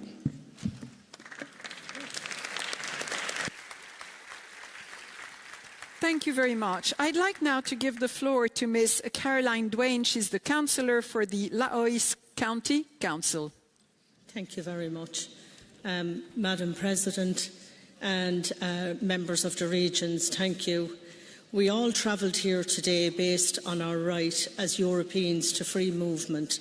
However, the foundation of that privilege is the right to stay. Our union strives to ensure that every citizen has the right to equal opportunities, no matter where they live. Cohesion investments have ensured that all regions can advance and contribute to the prosperity of our union. It's the glue that holds Europe's regions together. But, colleagues, it is under attack. The discussion to set the scene on the right to stay. Thank you. I'd like to now open the final short panel of this opening ceremony, and we'll look at how cities can build tomorrow. To do so, I'd like to invite our panelists on stage. So please welcome Matthias de Klerk. He's president of Eurocities and mayor of Ghent. Joining us as well, we have Councillor Ray McAdam. He's the Lord Mayor of Dublin. And Ms. Hanna Zdanowska, she's the Mayor of Łódź.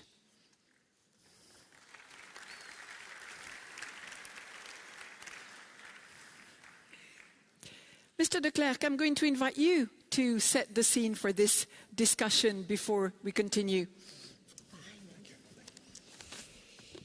Thank you very much, dear President, dear former Commissioner, ladies and gentlemen, and all your capacities. It's an honor to be here.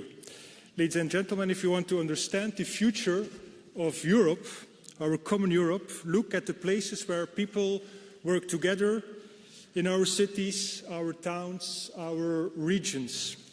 And here policies come to life, ideas meet reality. And that's why it is essential, ladies and gentlemen, to strengthen the role of cities in EU policy making.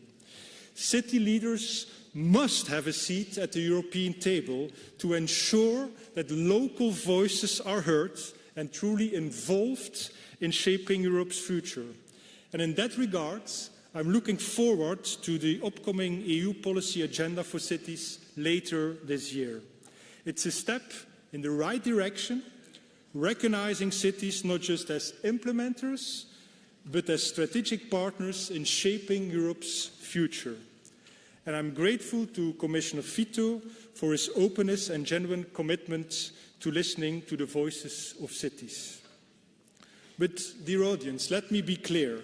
Despite the encouraging signal of the Commissioner, I remain concerned. Their role. First of all, make urban chapters mandatory, not optional, in all 27 national and regional plans.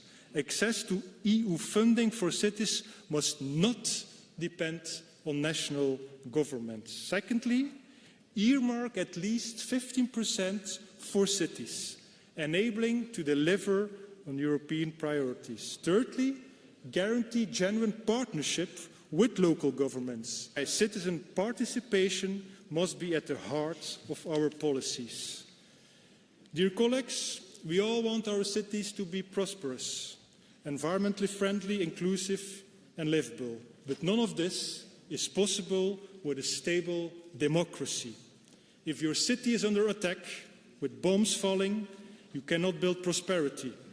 For our colleagues in Ukraine and Gaza, safety and survival becomes the only priority. Secondly, when populist parties day, and let us offer a bright future also for our children. They can be proud of their city, region and their continent. Together, ladies and gentlemen, we can make a difference. Together, we can make Europe stronger. Thank you very much, and we can do this all together. Thank you very much.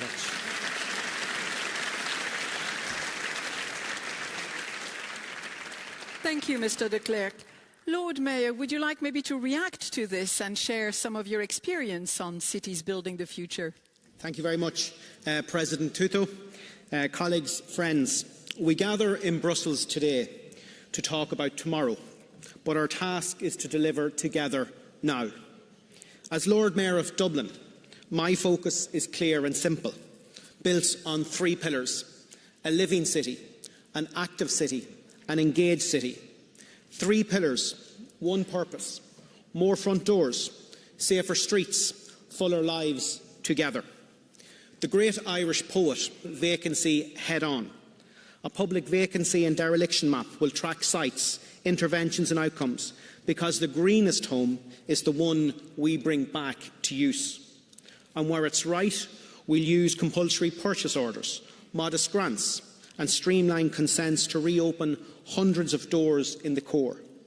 We're setting up a Dublin 2050, an economic development company, a city delivery vehicle to target the missing middle. Older buildings, above shop space, small site aggregation for mixed-use refurbishment and upper floor is partnership, city to city and with our national and European family. So let's build tomorrow together, starting now. Thank you very much.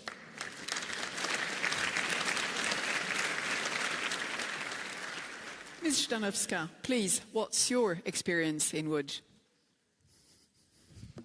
Thank you very much. I will speak in Polish if you can put your phones. Szanowna Pani Przewodnicząca, drogie koleżanki i koledzy. Praktycznie powinnam powtórzyć wszystko to samo, co moi poprzednicy, bo faktycznie miasta i ich siła nie tkwi w ogromnej liczbie miast, ale bezpośredniej bliskości z mieszkańcami, byciu głównym podmiotem zabezpieczającym ich potrzeby. Od podstawowych, o których już przestaliśmy rozmawiać, po te kryzysowe, klimatyczne, energetyczne, konflikty zbrojne, pandemie. Bardzo potrzebujemy włączenia nas w proces decyzyjny na poziomie europejskim i krajowym. Tylko w takim podejściu zbudujemy silną, dostosowaną do współczesnych wyzwań i bezpieczną Europę. Środki finansowe dla miast i narzędzia muszą być dostosowane do skali i wyzwań, ale również możliwości. Nie powinny w ogóle zależeć od kwestii politycznych. I teraz pozwólcie, że powiem o historii mojego miasta, bo nie byłabym sobą. Przygotowałam co innego, ale po tym, co powiedzieli koledzy, muszę się do tego odnieść, bo Łódź jest najlepszym przykładem na to, co właśnie powiedzieliście.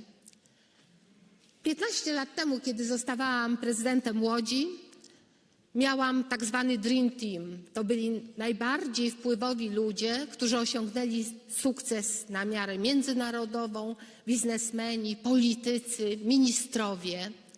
Przedstawiłam im sytuację Łodzi. Była tragiczna.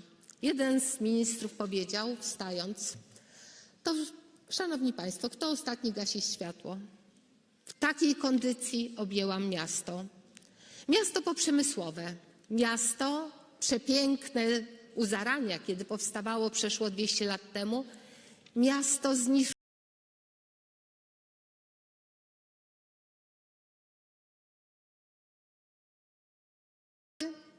Tylko i wyłącznie jedno. Bawełnę. I miasto, które w momencie transformacji zostało zostawione samo sobie. Jesteśmy w tej chwili 15 lat po tym moim spotkaniu z osobami wpływowymi. Jakie jest miasto? Część was już zdążyła to zobaczyć, za co raz jeszcze bardzo dziękuję. Mam nadzieję, że zobaczyliście zupełnie inne miasto. Przepiękne budynki z czerwonej cegły, które kiedyś były fabrykami, w ruinie. W tej chwili są miejscami, gdzie jest energia mózgów młodych ludzi, którzy tam tworzą przemysły kreatywne, sztuczną inteligencję. Zostaliśmy miastem wiodącym w zakresie wdrażania sztucznej inteligencji. Piękne domy, pałace, rezydencje odnowiliśmy. Są i przyciągają miliony turystów. Łódź się rozwija. Łódź już nie martwi się o to, co przed chwileczką mieliśmy możliwość rozmowy w czasie debaty. O to, żeby młodzi ludzie nie wyjeżdżali, żeby mogli żyć i pracować w naszym mieście. Tak się dzieje. Dlaczego? Dlatego, że kiedyś ktoś dał nam szansę. To była pierwsza kadencja funduszy unijnych, gdzie mogliśmy zainwestować bardzo duże pieniądze w odnowę miasta, w odnowę infrastruktury. Przywrócenie piękna tego miasta społeczeństwu i światu, bo jest to miasto, gdzie większość budynków jest w rejestrze zabytków. Wtedy dostaliśmy naprawdę od ówczesnego rządu premiera Donalda Tuska bardzo duże pieniądze, ponieważ dostrzegł nasze problemy. Jesteśmy 15 lat później. Nadal mamy jeszcze bardzo duże potrzeby. I niestety ci, którzy określali nową perspektywę, dali nam dokładnie 1/100 tego, co otrzymaliśmy poprzednio? Mimo że nic się nie zmieniło. Tak to polityka wpływa na to, czy miasto może się rozwijać, czy nie. My sobie poradzimy, ale z tego miejsca apeluję o jedno, żeby faktycznie miasta zostały dostrzeżone, jak ważną mamy rolę każdego dnia, jak ważne dla nas jest to, żeby zapewnić jakość świadczonych usług dla naszych mieszkańców, ich zrównoważony rozwój miast, żeby czuli, że te miasta są dla nich. Wspólnie tworzymy piękne miasta, wspólnie tworzymy Europę. Dziękuję bardzo.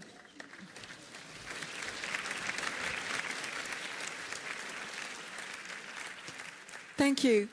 Ladies and gentlemen, I'm aware of the time, and I know that as of 4:30 we do not have interpretation anymore, so I'm really going to ask everybody who still has to speak to please stick to their allocated speaking time.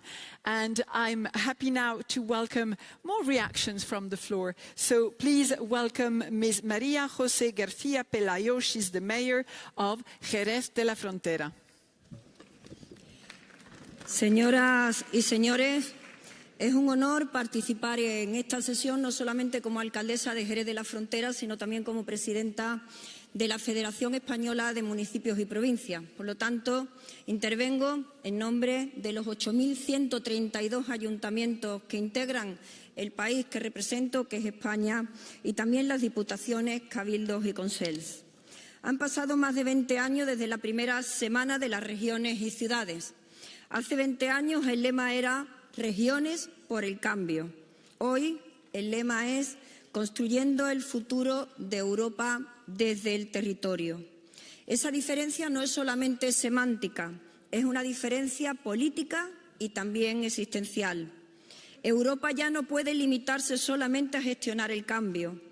Debe construir un futuro compartido desde los pueblos y las ciudades, desde lo local, con cohesión y también con corresponsabilidad. En la reunión que mantuvimos hace unos meses con el vicepresidente Fitto, coincidimos en un mensaje esencial. Sin municipios no hay cohesión y sin cohesión no hay Europa. Esa es la convicción que guía el trabajo de la Federación y de los ayuntamientos españoles. En la revisión de la actual política de cohesión y en el diseño del nuevo marco financiero plurianual 28-34, reclamamos desde los ayuntamientos españoles que la participación de los gobiernos locales sea obligatoria, no meramente consultiva. Pedimos que la subsidiariedad sea una obligación jurídica y práctica, no solo un principio inspirador. Pero también defendemos algo fundamental, que los gobiernos locales dispongamos de acceso directo a los fondos y a ingresos de fuente europea, garantizando que tengamos una financiación estable, previsible y, sobre todo, territorialmente justa. Porque sin recursos directos no hay capacidad de acción y sin capacidad de acción la cohesión se queda en un mero discurso. La política de cohesión debe seguir siendo el corazón del proyecto europeo, pero para ello debe anclarse en la vida real de los territorios. Las transiciones ecológicas, digital y demográfica no se ganarán en los despachos, sino en las ciudades, en las aldeas y también en las comarcas. Por eso pedimos una PAC que vuelva a ser política de cohesión y desarrollo rural. Pedimos que se escuche a los agricultores y ganaderos, que se sostenga la innovación en el medio rural, la permanencia también en el medio rural de la juventud. Pero pedimos también otras políticas, como las políticas culturales. Y lo dice una alcaldesa de una ciudad que es Jerez, que pretende y que aspira con toda la humildad del mundo, pero con ambición y con ganas, a ser capital europea de la cultura en el año 2031. Construir las ciudades de mañana exige preservar la cohesión territorial. No habrá Europa verde ni digital sin Europa justa. Y esa justicia pasa por dotar a los gobiernos locales de medios, voz y capacidad de decisión. Europa necesita escuchar más a sus territorios. Necesita que las voces locales sean parte del diseño y no solamente de la ejecución, porque las ciudades y los municipios no somos el último eslabón de la cadena institucional, somos el primer nivel de democracia europea. el más próximo a la ciudadanía y el que convierte los principios europeos en realidades cotidianas. En nombre de la Federación Española de Municipios y Provincias, reafirmo una vez más nuestro compromiso. Queremos una Europa donde los gobiernos locales lideren con responsabilidad, participen con voz propia, decidan con capacidad real. Queremos una Europa que se construya desde abajo hacia arriba, desde las comunidades locales hacia la Unión. Una Europa donde la cohesión no sea una mera promesa, sino una experiencia que viva cada territorio y que haga posible siempre el cambio a mejor pensando en los ciudadanos. Muchas gracias.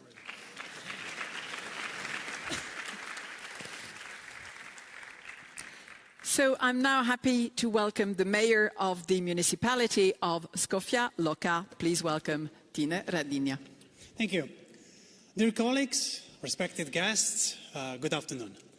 And thank you, colleague mayors on the panel, for already showing the interesting insights on this discussion. And I would just like to add a very personally important perspective. Cities are building tomorrow, but tomorrow will be shaping our cities. And important questions are who will live in the cities of tomorrow? And what will be the social fabric that will hold together the communities of the future? What we know today comes from trends that we can already observe and measure, from demographic shifts to severe consequences of the climate change and the socio-economic transformations that are in front of us. We know that the cities of tomorrow will be home of the people of tomorrow, the next generations. And this is why we have adopted our opinion paper on intergenerational fairness, keeping them firmly in mind and presenting our perspective on the topics of tomorrow. The cities of tomorrow will have to face the growing distrust in politics, mostly at all levels. And therefore, it is so important that no generation must be left behind is more than a slogan, but a leading message to the new EU strategy on intergenerational fairness. We know already that in Europe's future cities, there will be fewer young people. That makes it even more important to mainstream youth perspectives into policy making at all levels. What we need is a clear and principled policy framework that guarantees fairness between generations, ensuring that our policies protect the rights and well-being of today's young people and those who will follow. That will be possible only if we decide wisely also on our future socio-economic systems in our cities and towns. We believe that to foster these economic models, we need the models that promote both fairness and sustainability, ensuring that there will be equal opportunities across Europe and European cities. And all that I was describing could not be imaginable without one leading principle, cohesion. Thank you. Thank you very much. So, ladies and gentlemen, I'd like again to thank our panelists for their contributions, as well as our members who contributed from the floor on this specific panel. The time has come to launch our concluding remarks.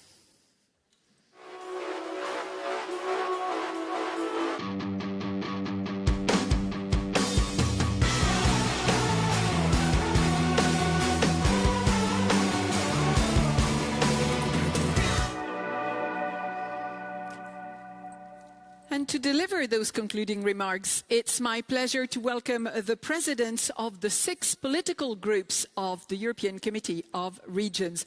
Good afternoon. So please welcome Ms. Sari Rautio, Mr. Luca Mennesini. Mr. Rautio is the president of the European People's Party Group. Mr. Mennesini, who is the provincial councillor for Lucca Province Council, and he's the president of the European Socialists Group. Next to him is Mr. François de Coster. He's the mayor of Saint-Omer and vice president of the Hauts-de-France Regional Council. And he's the president of the Renew Europe Group. Right next to him is Mr. Marco Marsilio. He's the president of the Abruzzo region and president of the European Conservatives and Reformists Group. Next next to him is Ms. Nanette Maupertuis. She's President of the Corsican Assembly and President of the European Alliance Group. And at the end of our row, we have joining us Ms. Nina Rattilainen. She's member of the Turku City Council and co-president of the Greens Progressive Group. So you have the mic. I'll invite you to make your remarks and pass on the mics to your colleagues. Thank you so much. Good afternoon, everyone. What a great way to start the European Week of the Regions. Let me start by telling you what kind of a picture I just got while walking here. My oldest daughter sent me a picture. She had visited the doctor today. And it was one of those black and white pictures, you know, and everything was well. We are talking about the future of that baby and the future of Europe. And the future needs more cohesion, the future needs more cooperation, the future needs more of us gluing each other together and working together for a more secure, more sustainable and better Europe. Cohesion is the thing that differs Europe from all other regions around the world. We here in Europe, we need each other's, and we understand that Europe needs all its engines to flourish. So that is why everything you have heard today from previous speakers, great ones, all this worry about leaving the regions and cities out, that is because we are concerned of the future of Europe, the future of the whole world, and the future of childs. Thank you.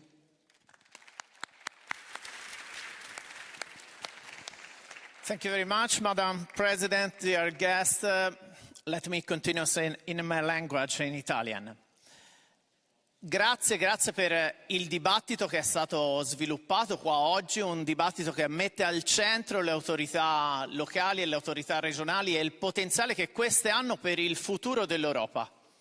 Noi oggi però abbiamo discusso in un contesto nel quale sono mancati alcuni attori. Stiamo parlando di piani nazionali e regionali e qua è mancato l'attore nazionale, sono mancate le capitali. Noi non vogliamo discutere con le capitali, ma oggi le capitali sono un nuovo soggetto che è entrato sulla scena. Quindi su questo abbiamo una lotta da portare avanti per ricentrare e anche in questo contesto di ascolto noi chiediamo maggiore ascolto alla Commissione. Ci ha fatto piacere le parole della Presidente della Commissione, ma vogliamo anche che ci sia un ascolto, non un ascolto unidirezionale. L'Europa è stato ed è un progetto ambizioso, originale, che ha dato i suoi frutti, che ha colto tantissime sfide nel tempo ed oggi all'Europa stiamo chiedendo appunto di affrontare nuove sfide e stiamo chiedendo di più. Quindi deve cambiare. Tutti siamo d'accordo sul fatto che debba cambiare, ma ci sono alcuni pilastri che non dobbiamo perdere, non deve lasciare nessuno indietro e non deve mettere le priorità in conflitto l'una con l'altra. Il piano Draghi, il piano Letta sono chiari da questo punto di vista, quindi non ci può essere conflitto tra competitività e coesione. Abbiamo bisogno, come è stato detto bene prima, di creare il contesto sul quale inneschiamo meccanismi di competitività e quindi prima ci vuole un'infrastruttura di base che si fa con la coesione. E l'altro elemento è che la coesione è fondamentale per il mantenimento anche del mercato interno, per creare un contesto che permette lo sviluppo a tutti. Qua abbiamo discusso del diritto di restare e quindi chi si occupa di questo. Ecco, io credo che qua abbiamo messo in piedi le tante sfide, abbiamo discusso di queste e oggi sta a noi in questo grande maratona che inizia proprio in questi giorni sull'MFF appunto di portare a casa il risultato. Grazie.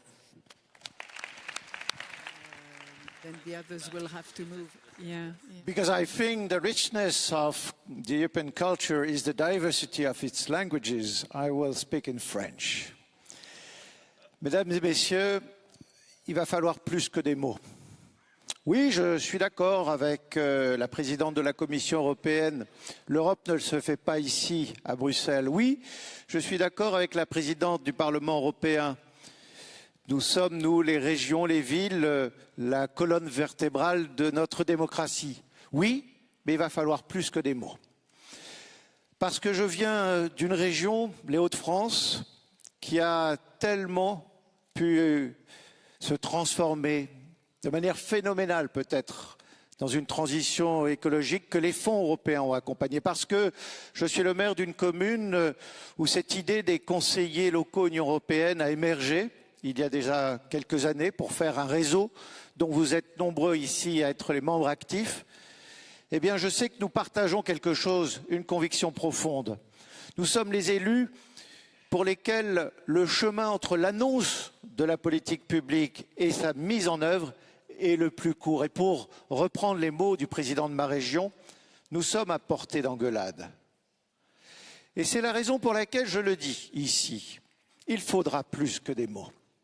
Il faudra plus pour que nous, les régions, les villes, qui sommes des conditions de succès dans la mise en œuvre des fonds européens, eh bien tout simplement, nous ne puissions pas sortir de cet hémicycle en pensant que, encore, malgré tout, malgré les beaux discours que nous avons eus, nous allons rester des options.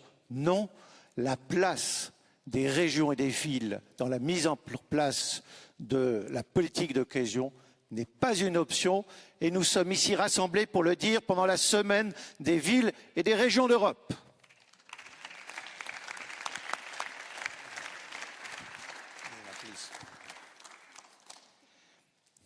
Grazie, parlerò anche io nella mia lingua, in italiano. A nome del gruppo dei conservatori voglio innanzitutto ringraziare tutti gli ospiti che ci hanno preceduto, in particolare il vicepresidente della Commissione Raffaele Fitto, che ha parlato con molta franchezza del nuovo quadro finanziario pluriennale e sappiamo quanto si è battuto per tutelare le regioni meno sviluppate e far sì che una parte delle risorse del quadro finanziario siano dedicate a loro. Abbiamo prima ascoltato un interessantissimo panel sul diritto a restare anche nei luoghi più piccoli e più difficili. Come ricordato nel rapporto annuale non si parla nel quadro finanziario più di una transizione giusta, ma di una transizione pulita. Sembra quasi che la transizione resti soltanto una sfida tecnologica e che trascura il fatto che questa avviene sulle regioni